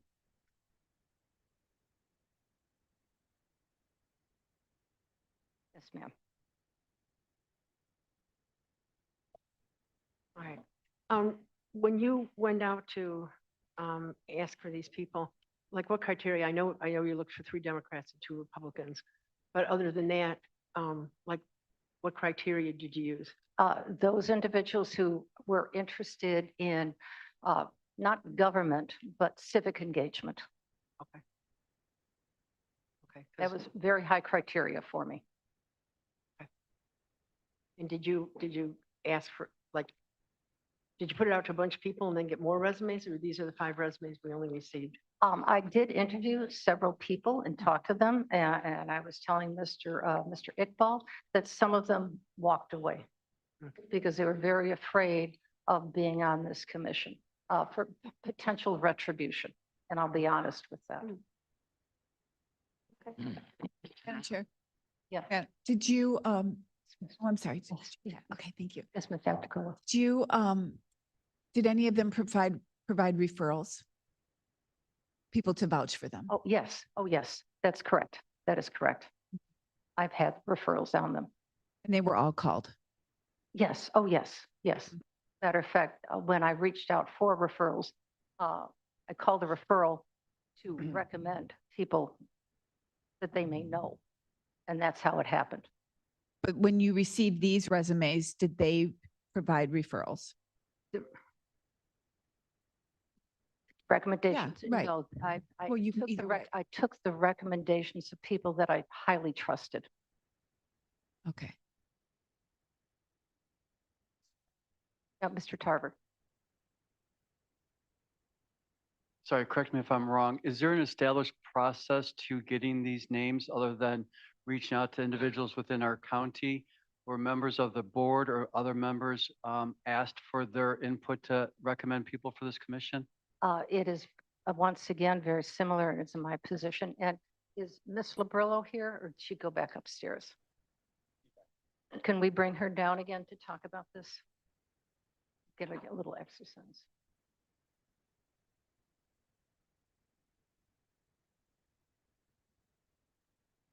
Madam Chair Gomes, Yes, Ms. Gomes.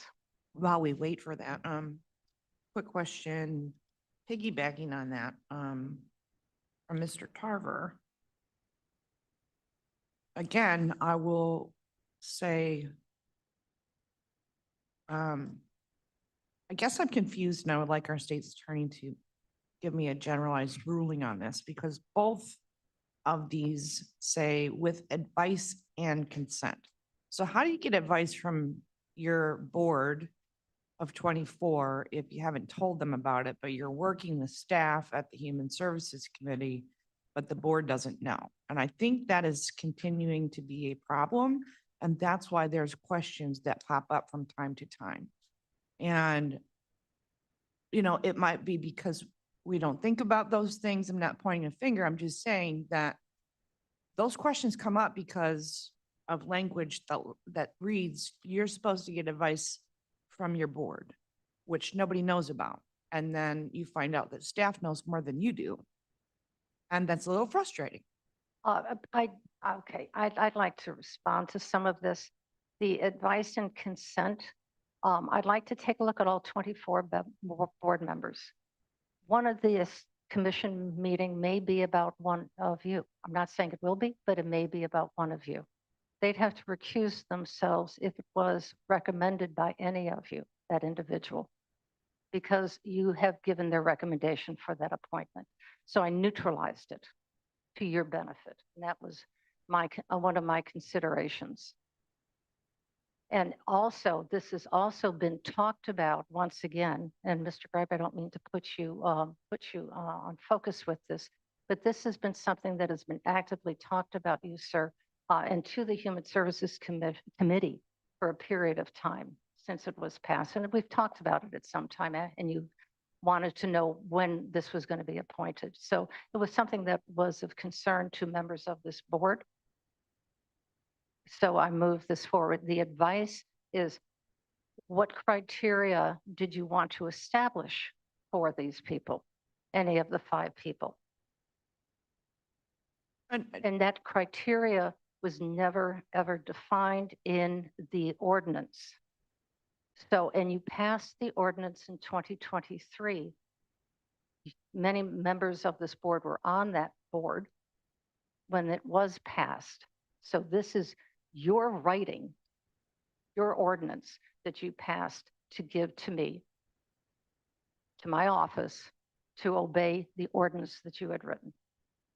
Right, Madam Chair, if I might follow up, though, I mean, I agree. I voted on that ordinance, but I guess to the point, and I'm not literally trying to not point fingers. It's not, I'm not blaming anybody. I'm saying we have a problem, a hiccup in a process where it says that you require advice and consent from your board and your board knows nothing about it. And that is why questions come up. Okay, so And so can we work through that somehow to make sure that stops happening? going forward, future, please, then I think we need to determine what advice means legally, not theoretically, but I know what advice means. I go talk to Mr. Iqbal, I go talk to Mr. Surges, I go talk to Ms. Strathman. I need your advice on something. But is that the legal term for advice? Is it the advice of the board to allow consent for these individuals to move forward? So, yes, I think, Ms. Young, you had a question? Dr. Young here. I think that constitutionally, the term advice has always been something that is a position that's not very clear in our Constitution, if I'm right. Consent is because there's a vote. Am I correct? And that advice, as the chair just said, that could denote advice. Am I correct? Yeah, so it's not a constitutional thing. It's more of just what they call common dictionary definitions. Unless it's specifically defined in the actual ethics ordinance, which it's not, or if it's defined specifically within the county's code, which I'm not sure it is, but I would be very surprised because A, it's not capitalized, so it's not a defined term, and B, advice is a generally conceptualized term, so there's no real need to define it. So what I would generally say to everybody on this is, currently you are technically advising her right now because you haven't consented yet. So the traditional interpretation has always been that she brings it forward, you all debate it, and then you all decide whether you consent to it. Whether or not you all want to have advice be before the decision of the appointments are made is something you can change within your own ordinances, but the way it stands right now, the way this is being done is proper. Yes, sir. Madam Chair Surges. Michelle, I just want you to know the ethics advisor was discussed at Human Services. The committee has not come through us in any way, shape, or form. And I just want to point that out. Because it's brand new. Also, is this body as a collective, do we understand the difference between the advisor and the panel? If we all understand that, let's not belabor it. If we don't, let's put that out there so we're clearly understanding the before and after portion. John? I think that's actually a really good point, and it's probably something I'll do quickly for all of you.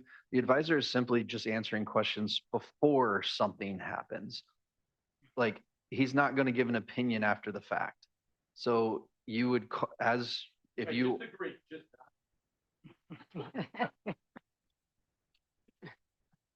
After something's happened is when we get into the commission.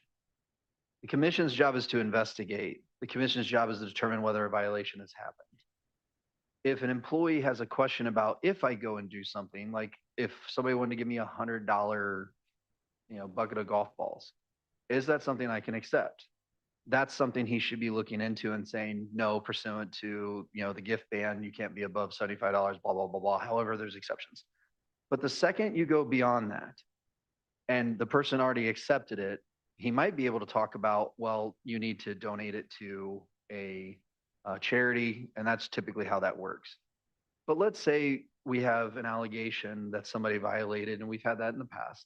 And in the past, the state's attorney has investigated this and then come to the board. That's no longer going to be the case.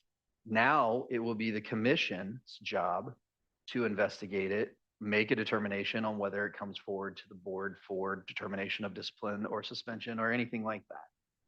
Where this is going to be a wrinkle for all of you, just so you're aware, the question for all of you is how are these 5 people going to investigate?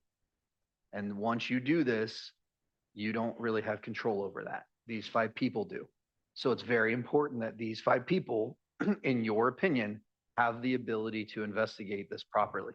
Because if they are incapable or unable or unwilling to investigate things at the depth of which you all want this investigated, then you are somewhat without the ability to do so because you have abdicated your responsibility as the county board to these things. For the initial investigation, can you come in on the back end? Sure, if you are aware of it, because a lot of what they do is in closed session. So this is what I'm saying to you. You will not be attending in closed session. You are not a member of it.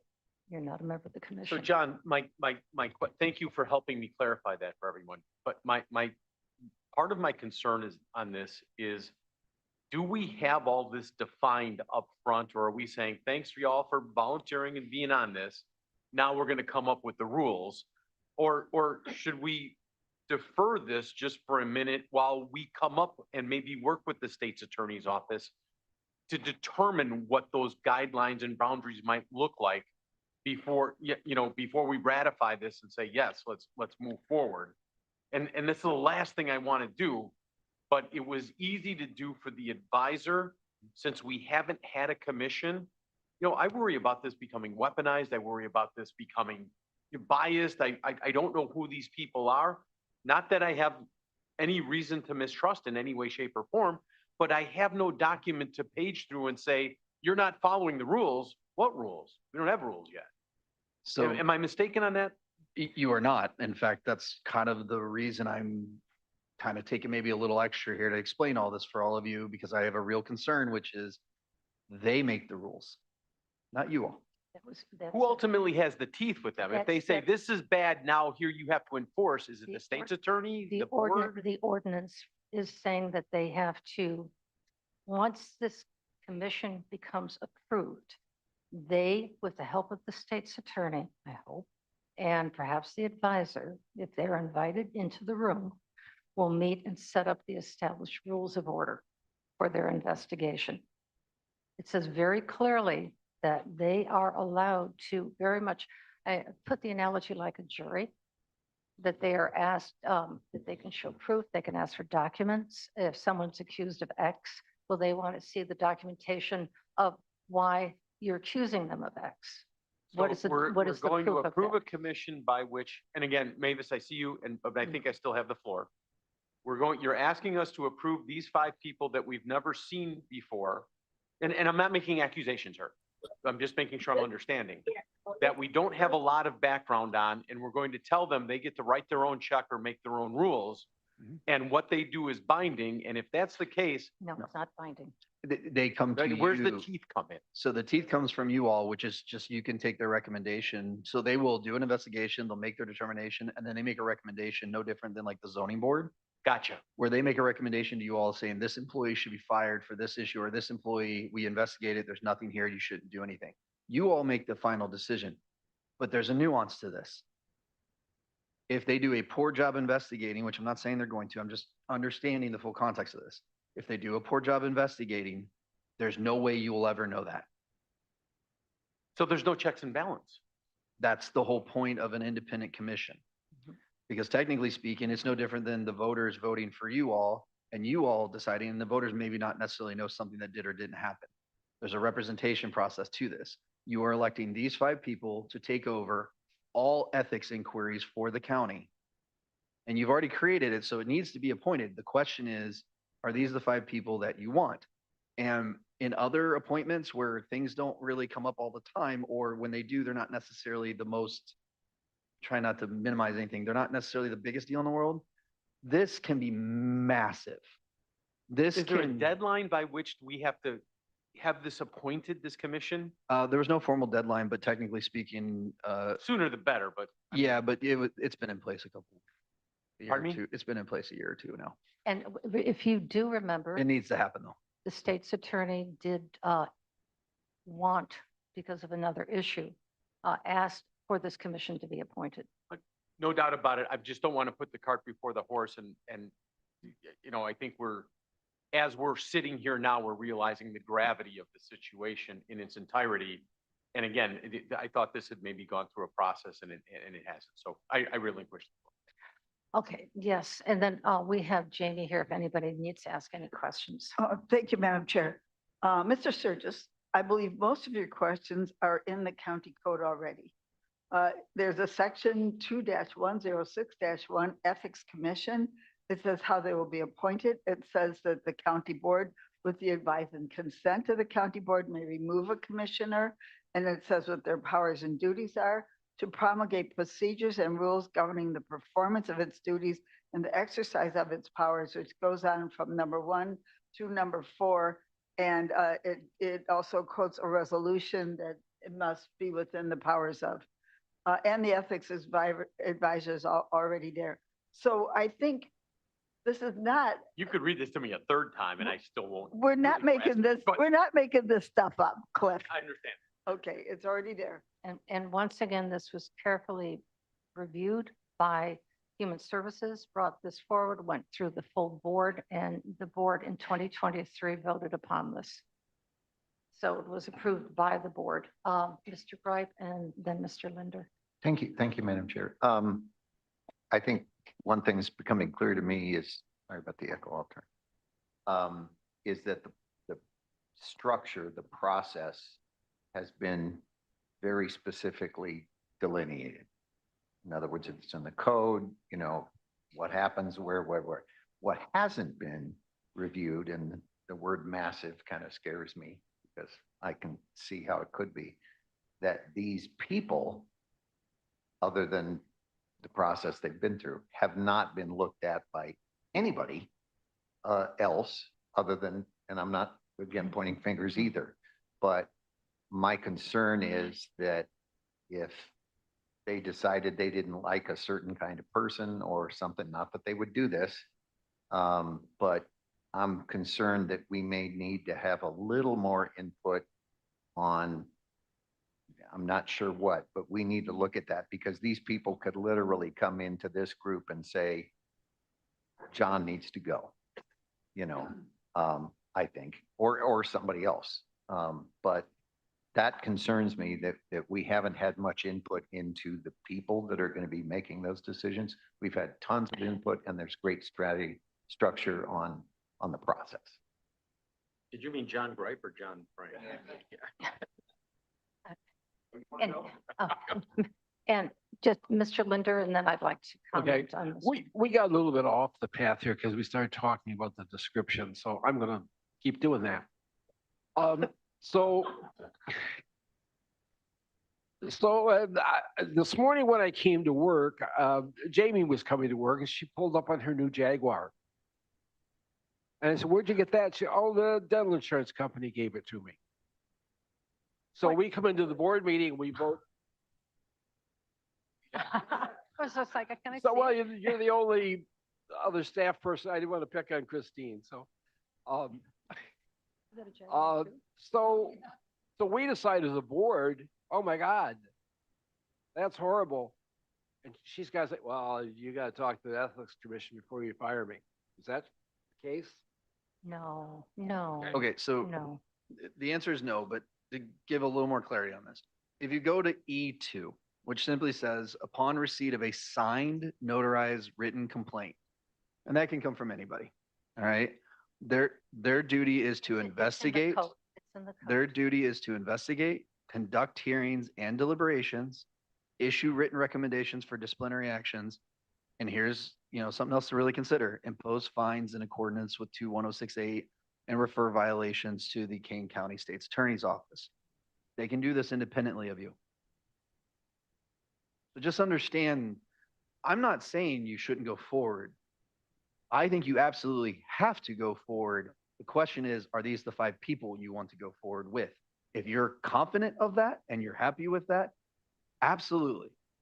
But understand, the power that comes with this internally of the county is immense. And it is largely independent of you, not completely independent.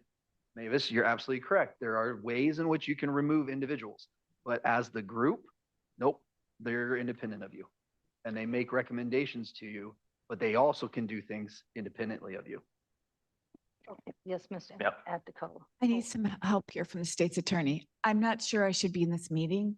So there's one person here who, when I explain the behavior, people gasp and say that's horrible. I would say it was unethical what was done, but it was done to me personally.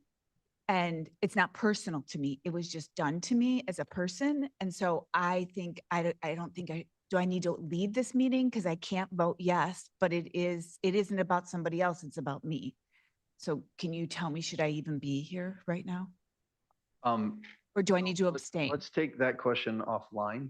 I Okay. don't, we need to, it's obviously a personal question. We can talk about it offline. Right, I'm not doing details. Okay. Yeah. So let's take that offline. It's not needed for purpose. I'll come over to you and talk to you in a sec. Okay. Oh, yes. Mr. Thank you, Madam Kenneth. Chair. I would like to have Ms. Labrilla, the Jaguar owner, just kidding, answer this question. We're not doing something out of the ordinary here. This is something the Ethics Board, Ethics Committee, whatever you want to call it, is in place in other areas. Can you explain how our ethics ordinance compares to other surrounding counties? So I can speak to when the Ethics Commission was added, because that why I was here. That was at the recommendation of the state's attorney, and it follows the Attorney General's model ethics ordinance that is recommended by the state. So that is where the language came from. It was written by the state's attorney and it was recommended to the Human Services Committee, and that's how it came about. I believe the language may have been taken verbatim from the Attorney General's model ordinance. All right, so we still have a motion on the table, presented 5 candidates for you, for your review. We do know that this is a new commission. They will follow closely guidelines. As you know, that they will not make any recommendation to move forward with any kind of the ethics advice without consulting the board to move forward, or the state's attorney. This is something that we know the state's attorney, as reference to a previous executive session, was asking for. And we also know that according to the code, that if you find any of these individuals are not doing their job as described, you can bring that individual forward and they can be replaced. So, yeah. Yes, ma'am. Is it possible to break these 5 individuals out? Because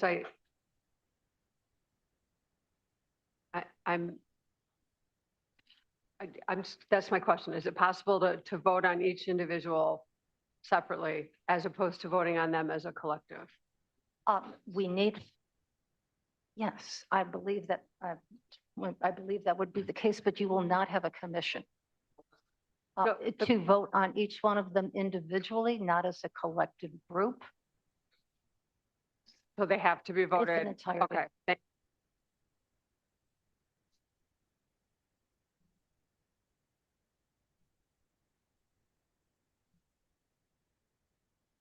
Yes.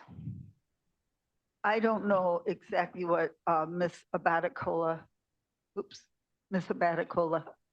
well, she's busy, is talking about, but it sounds to me like she had some information about one of these candidates that. It was a political candidate who ran against her, but he is the former mayor of Hampshire. Okay. Is it relevant? Oh, no, that is very clear. That is very clear here.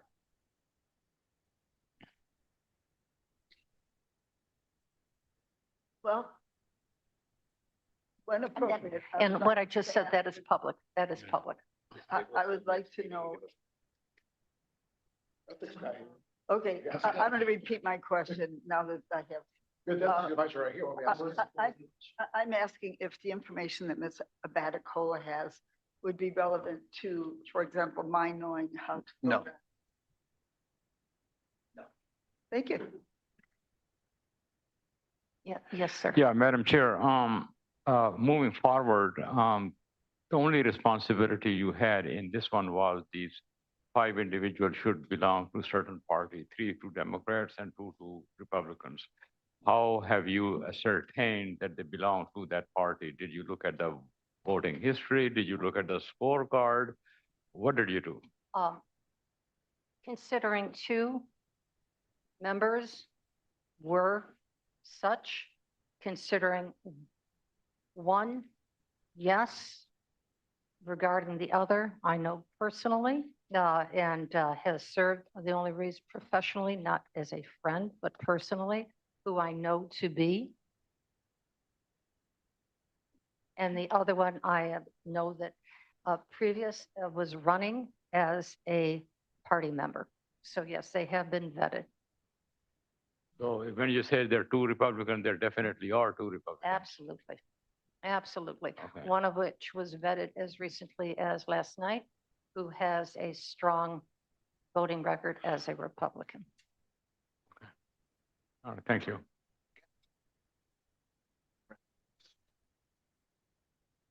Madam Chair Gums? Oh, yes, Ms. Gums?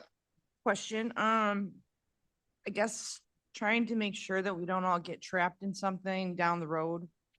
I'm not suggesting anything bad about any human being, but often sometimes we can find something out in somebody's history that nobody knew about.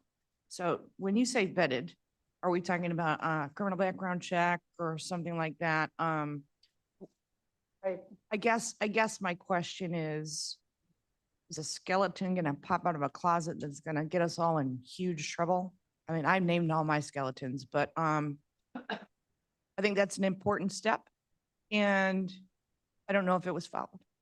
It is not, Mr. Frank, are we required, and is the chair of the county board required to ask for additional background checks for these volunteers? Required? No. Should you? Open question. Well, Given the nature of what you're asking these people, I don't think you need to do a formal background check, but there are things that we do for employees that I think would be a pretty standard. And if Ms. Labrillo did that for these people, that would be perfectly fine. I would motion to postpone this till the next meeting for vote, giving us a little bit of time here. May I follow up? before, and I hold I don't on. need to take it to committee. Exec can handle that, but I would motion to postpone this till the next I meeting. just need to make a follow-up first. Okay, but we cannot because of, we have a motion on the table respectfully. And I wanted to say something as well, but to motion. All right, so we have a motion on the table to postpone this to the Human Services Committee. Is that correct? No, just postpone it to come back here. Okay, What? we have a Lowe second, second. Lowe second. Any further discussion can happen at exec Thank you. before this. Okay, well, I'd like to have further discussion to find out what the, before we take the vote, and I think this is warranted, under what criteria do you want to move this? For what is your request just to move it? What do you want done? Appropriate background checks. Background checks to include what? Criminal record? I can see why. Oh my God, they just get stuck on shit. Look at these resumes. Yeah, Okay, so. to be defined. No, please, because the reason respectfully, I'm saying this very respectfully now, and I'm not being dramatic about this. To be defined. I need to know, we need to know your directive of what you want before we move this to next month, so that everyone, when this comes back to you, we specifically have answered every one of your questions, so that next time in July, when this comes back, that you are not saying, well, I want this too and that too, and then we delay it again. So I need for you to be very specific about what you're requiring, what you want to look at. I would think we would start with this. I just spoke with Jamie, the standardized fingerprint background check. Madam Chair, if I can continue. No, hold on a second, please. Sorry, Michelle. No, you're not. Miss, I Miss love you Wang, anyway. have something about the criteria. No, I do have some criteria. And again, the reason I'm doing this is protect this county from being in a position where we find out somebody might have like a tattoo that we didn't know about, or, you know what I'm saying? Like, it's to protect you, Madam Chair, as well as the board. And we're granting this commission, it's a big deal. Our ASA said it. It's a big deal. So we're granting access to our employees, our staff, and all that goes with that. Now, we have staff that have to jump through mighty hoops to work here for us. And these people who are going to have access to all that data should have to jump through mighty, mighty hoops on fire before we grant them access to that big major information. So all right, holistically, remember, you supported this, board members. This is something that you brought willingly forward, and now you're speaking with hesitancy because now it's a reality. And now, oh my gosh, is this something we really want to do for all of those reasons? So Madam All Chair, of those that reasons. characterization is not true. We just received these without any prior notice. You had to run upstairs to print them for us to review Oh, them. I'm That's not fine. sufficient. So, that's not the issue here. So we have a standardized fingerprint, so we'll have to bring everybody in to do that. Yes, Ms. Chuba. I think it would be appropriate to ask for a standardized reference check that we would do for any employee, not just necessarily fingerprints, but anything else. I also think it would be advisable for us to be asking for references from, whatever we do it, 2 business references, 3 independent references, whatever. I know 2 of the 5 people on here, and I'm completely confident in the 2 of the 5 people that I know to do a good job. 3 people, I have no idea.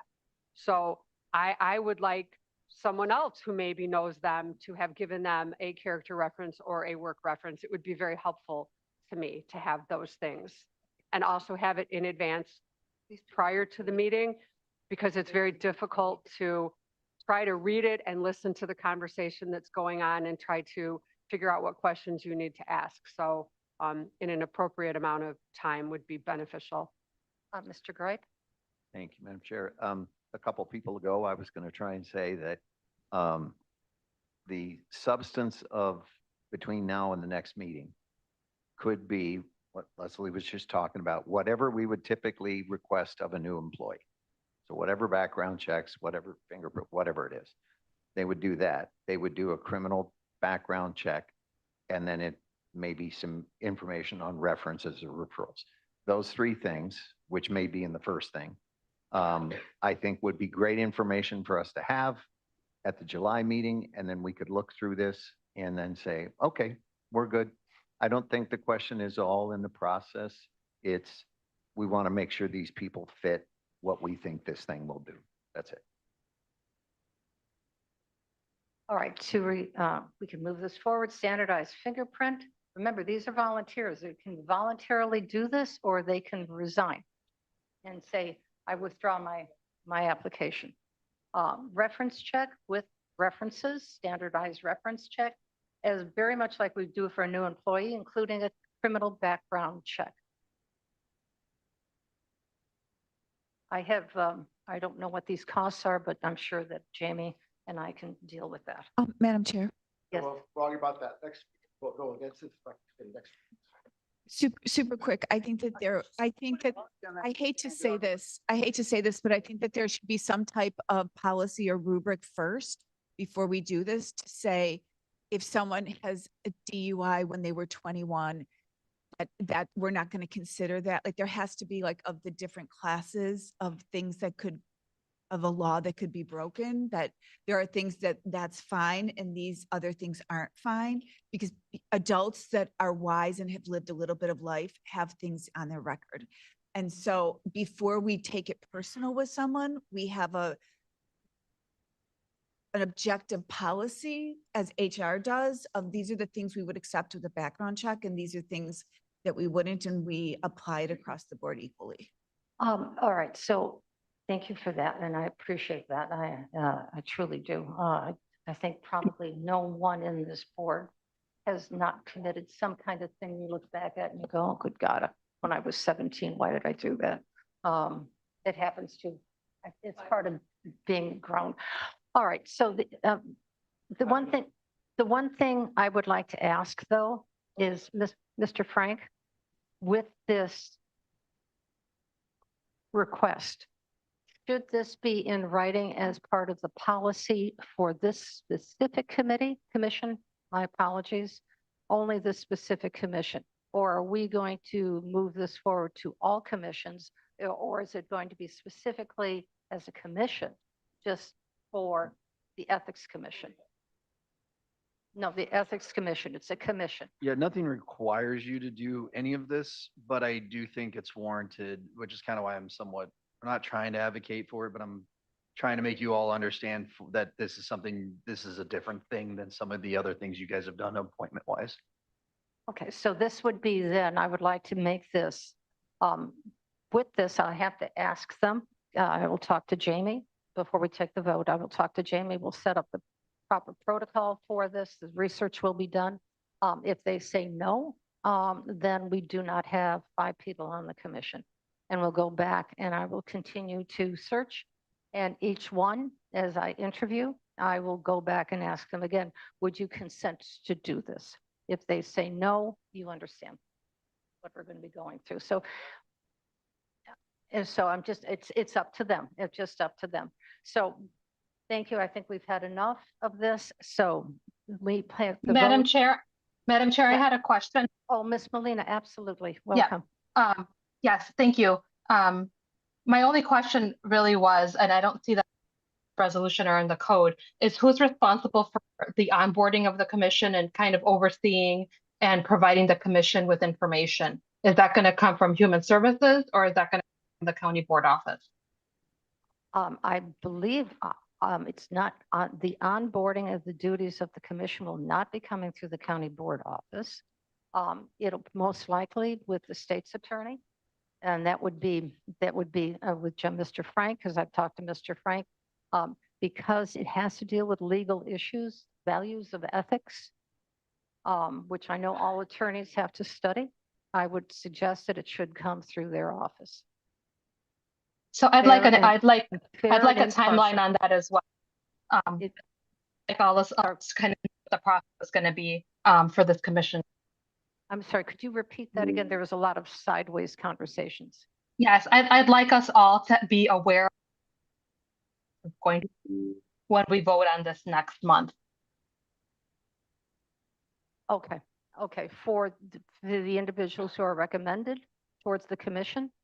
Well, each individual is recommended for 1 or 2 years. We're going to continue to recommend individuals for this commission going forward.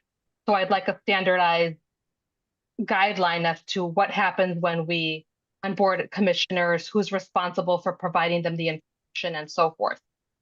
All right, so would you like to have that request made with both HR, working with the state's attorney to put that document together? Yeah, whoever's going to be putting it together. I'd like to know who it is first. So if you're identifying it, if Mr. Frank is, and then just have that information for all of us, I think is important. Okay, that would be, okay, yes. I'm looking at Jamie Labrillo right now. She'll be the staff handling this because it is going to be coming basically as we have the ethics advisor essentially out of her office, as well as state's attorney, or ASA, chief. We'll get it figured out. But the short of it is, it's probably Human Resources Department that will largely oversee it. But we will make sure that there is, and when we say oversee, we don't mean it. We mean the process of like getting them, the details and that they need set up. They are an independent commission. You all don't control them. So basically they just kind of operate in existence in the county. So if they have HR issues, they go to HR. If they have questions over, some legal things, they would come to the state attorney's office. If they have election. Yeah. It's not like a former employee. There's no like onboarding per se, but there's the processes that onboarding somewhat consists of that will largely be done by human resources. All right, we've had lengthy discussion about 2 items. We have another very important resolution we've got to get through. So I'd like to take a vote on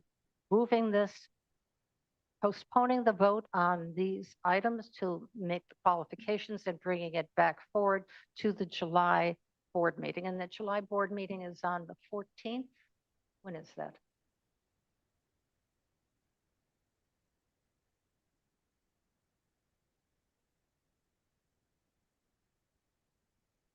July 14th.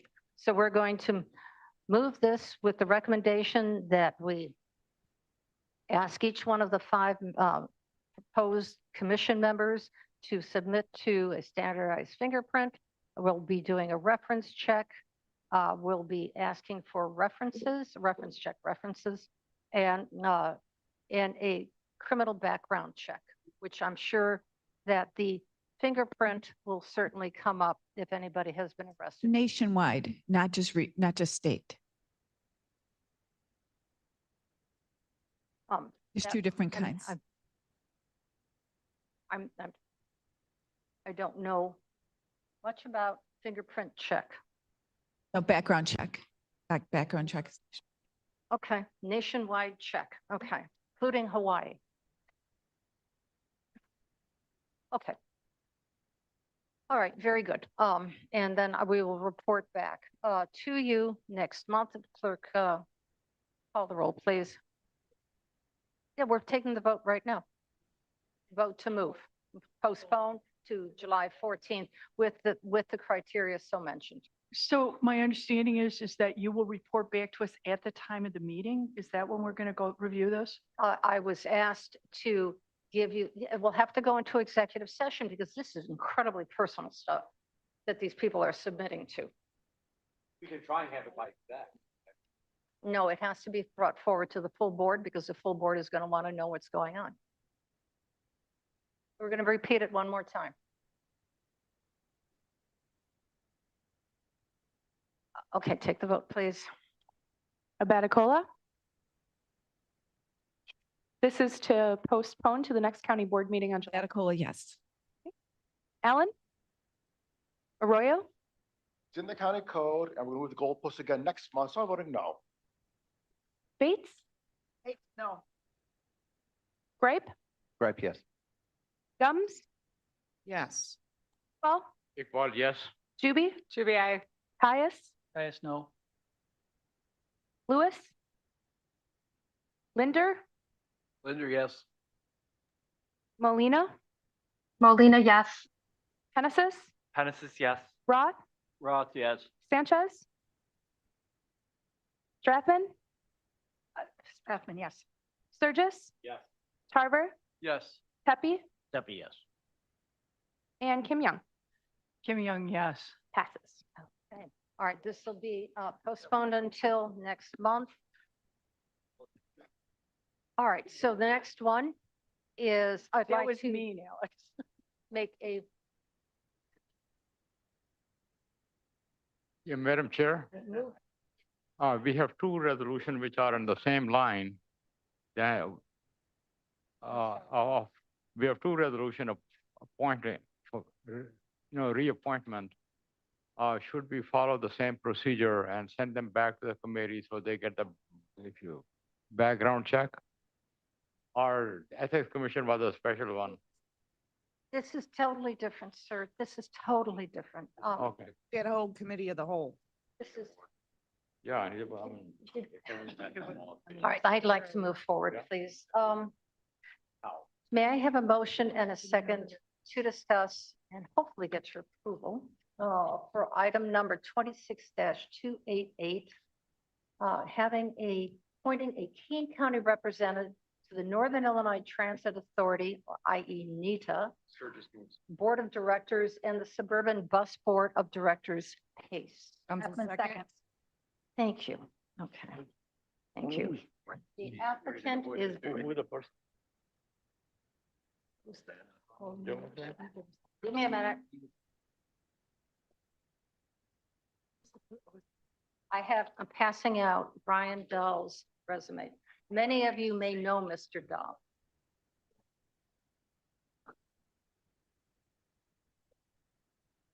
Thank you for being on.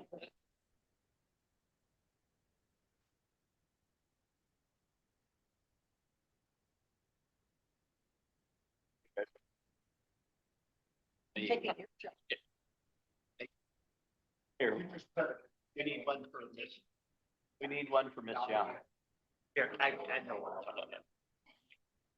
All right, ladies and gentlemen, because we have lots yet to do, as you're receiving these resumes, I'd like to talk to you about a little bit, Mr. Dahl. I did bring that up at some discussion at last week's Committee of the Whole, which was an extraordinary meeting talking about NETA. Mr. Dahl has served on the county board from 2015 to 2018. He served on the Transportation Committee. He supported write-in Kane. He also was an advocate and helped out with business bus on the shoulder for the Randall Road I-90 Park and Ride, which is highly successful. He has worked in various not-for-profit agencies, including as a volunteer, including Invest Aurora. So he left the county board because he moved from his district to Sugar Grove, which is why he had to relocate and could no longer serve on the county board. So he gave up his seat. Professionally, he is Director of Member Services and Council Rep for Local 30, which includes a 32 county-wide region. So he services 32 separate counties with his work. This is very important to have an awareness of region, of what the region is for the Northern Illinois Transit Authority. He's a trustee of the Taft-Hartley funds with an asset value of $568 million, as well as serving on the audit committee, which audits $272 million. So this man Is it has rude to call the vote? almost done. Almost done. The man knows how to handle money.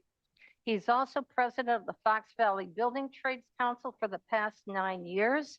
His education includes the University of Baltimore with an MPA and a BA from George Meany College of National Labor College in Washington, D.C. All right, if there's no further questions, clerk, could I call the roll? His fingerprints on file? Background check done? Frank, please, let's call, if there's no further questions, I'd like to call. Abaticola, Abaticola, aye. Allen, Arroyo, Yes. Bates, Bates, yes. Gripe, Gums, Yes. Iqbal, Iqbal, yes. Juby. Juby, aye. Caius, Caius, yes. Linder, Linder, yes. Molina, Molina, yes. Genesis, Genesis, yes. Roth, Roth, yes. Surges. Yes. Strathman, Yes. Tarver, Yes. Pepe, Pepe, yes. Kim Young. Passes. Very good. Okay. May I please have an motion and a second to make the appointment of the Commuter Railroad of Directors? This is Metra, item number 26-289. I would like to recommend the continuation of Joe McMahon. I do not have his resume. Comes will second. Bates seconds. Okay.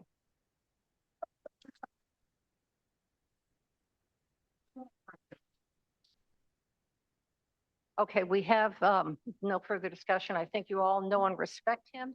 Clerk, call the roll. Abaticola, Abaticola, yes. Allen, Arroyo, Yes. Bates, Bates, yes. Gripe, Gums, Yes. Iqbal, Juby. Juby, aye. Caius, Caius, yes. Linder, Linder, yes. Molina, Molina, yes. Genesis, Genesis, yes. Roth, Roth, yes. Strathman, Strathman, yes. Surges, Tarver, Pepe, Pepe, yes. Kim Williams, or Young, goodness gracious. Young, yes. I was dying to say that name. Passes. All right, before we go to our last resolution, there was a question that was asked of me at Committee of the Whole, so it warrants repeating. The question was compensation, so you are aware for Pace Bus, it's $10,000 a year. With NETA, the new board, it's $15,000, so that'll be a total of $25,000. For Metra, if you are the chair, which he currently is, it's $25,000. If you are a board member, it is $15,000. Yeah. Okay, so next item is, may I have a motion and a second to discuss and possibly approve? Item number 26-216, adopting the Kane County Housing Readiness Action Plan. Bates moves. Thank you. Genesis, second. Thank you. Discussion. Seeing none, clerk call the roll. Abaticola, Abaticola, aye. Allen, Bates, Bates, yes. Gripe, Gripe, yes. Gums, Yes. Iqbal, Juby. Juby, aye. Caius, Caius, yes. Linder, Linder, yes. Molina, Yeah. Molina, yes.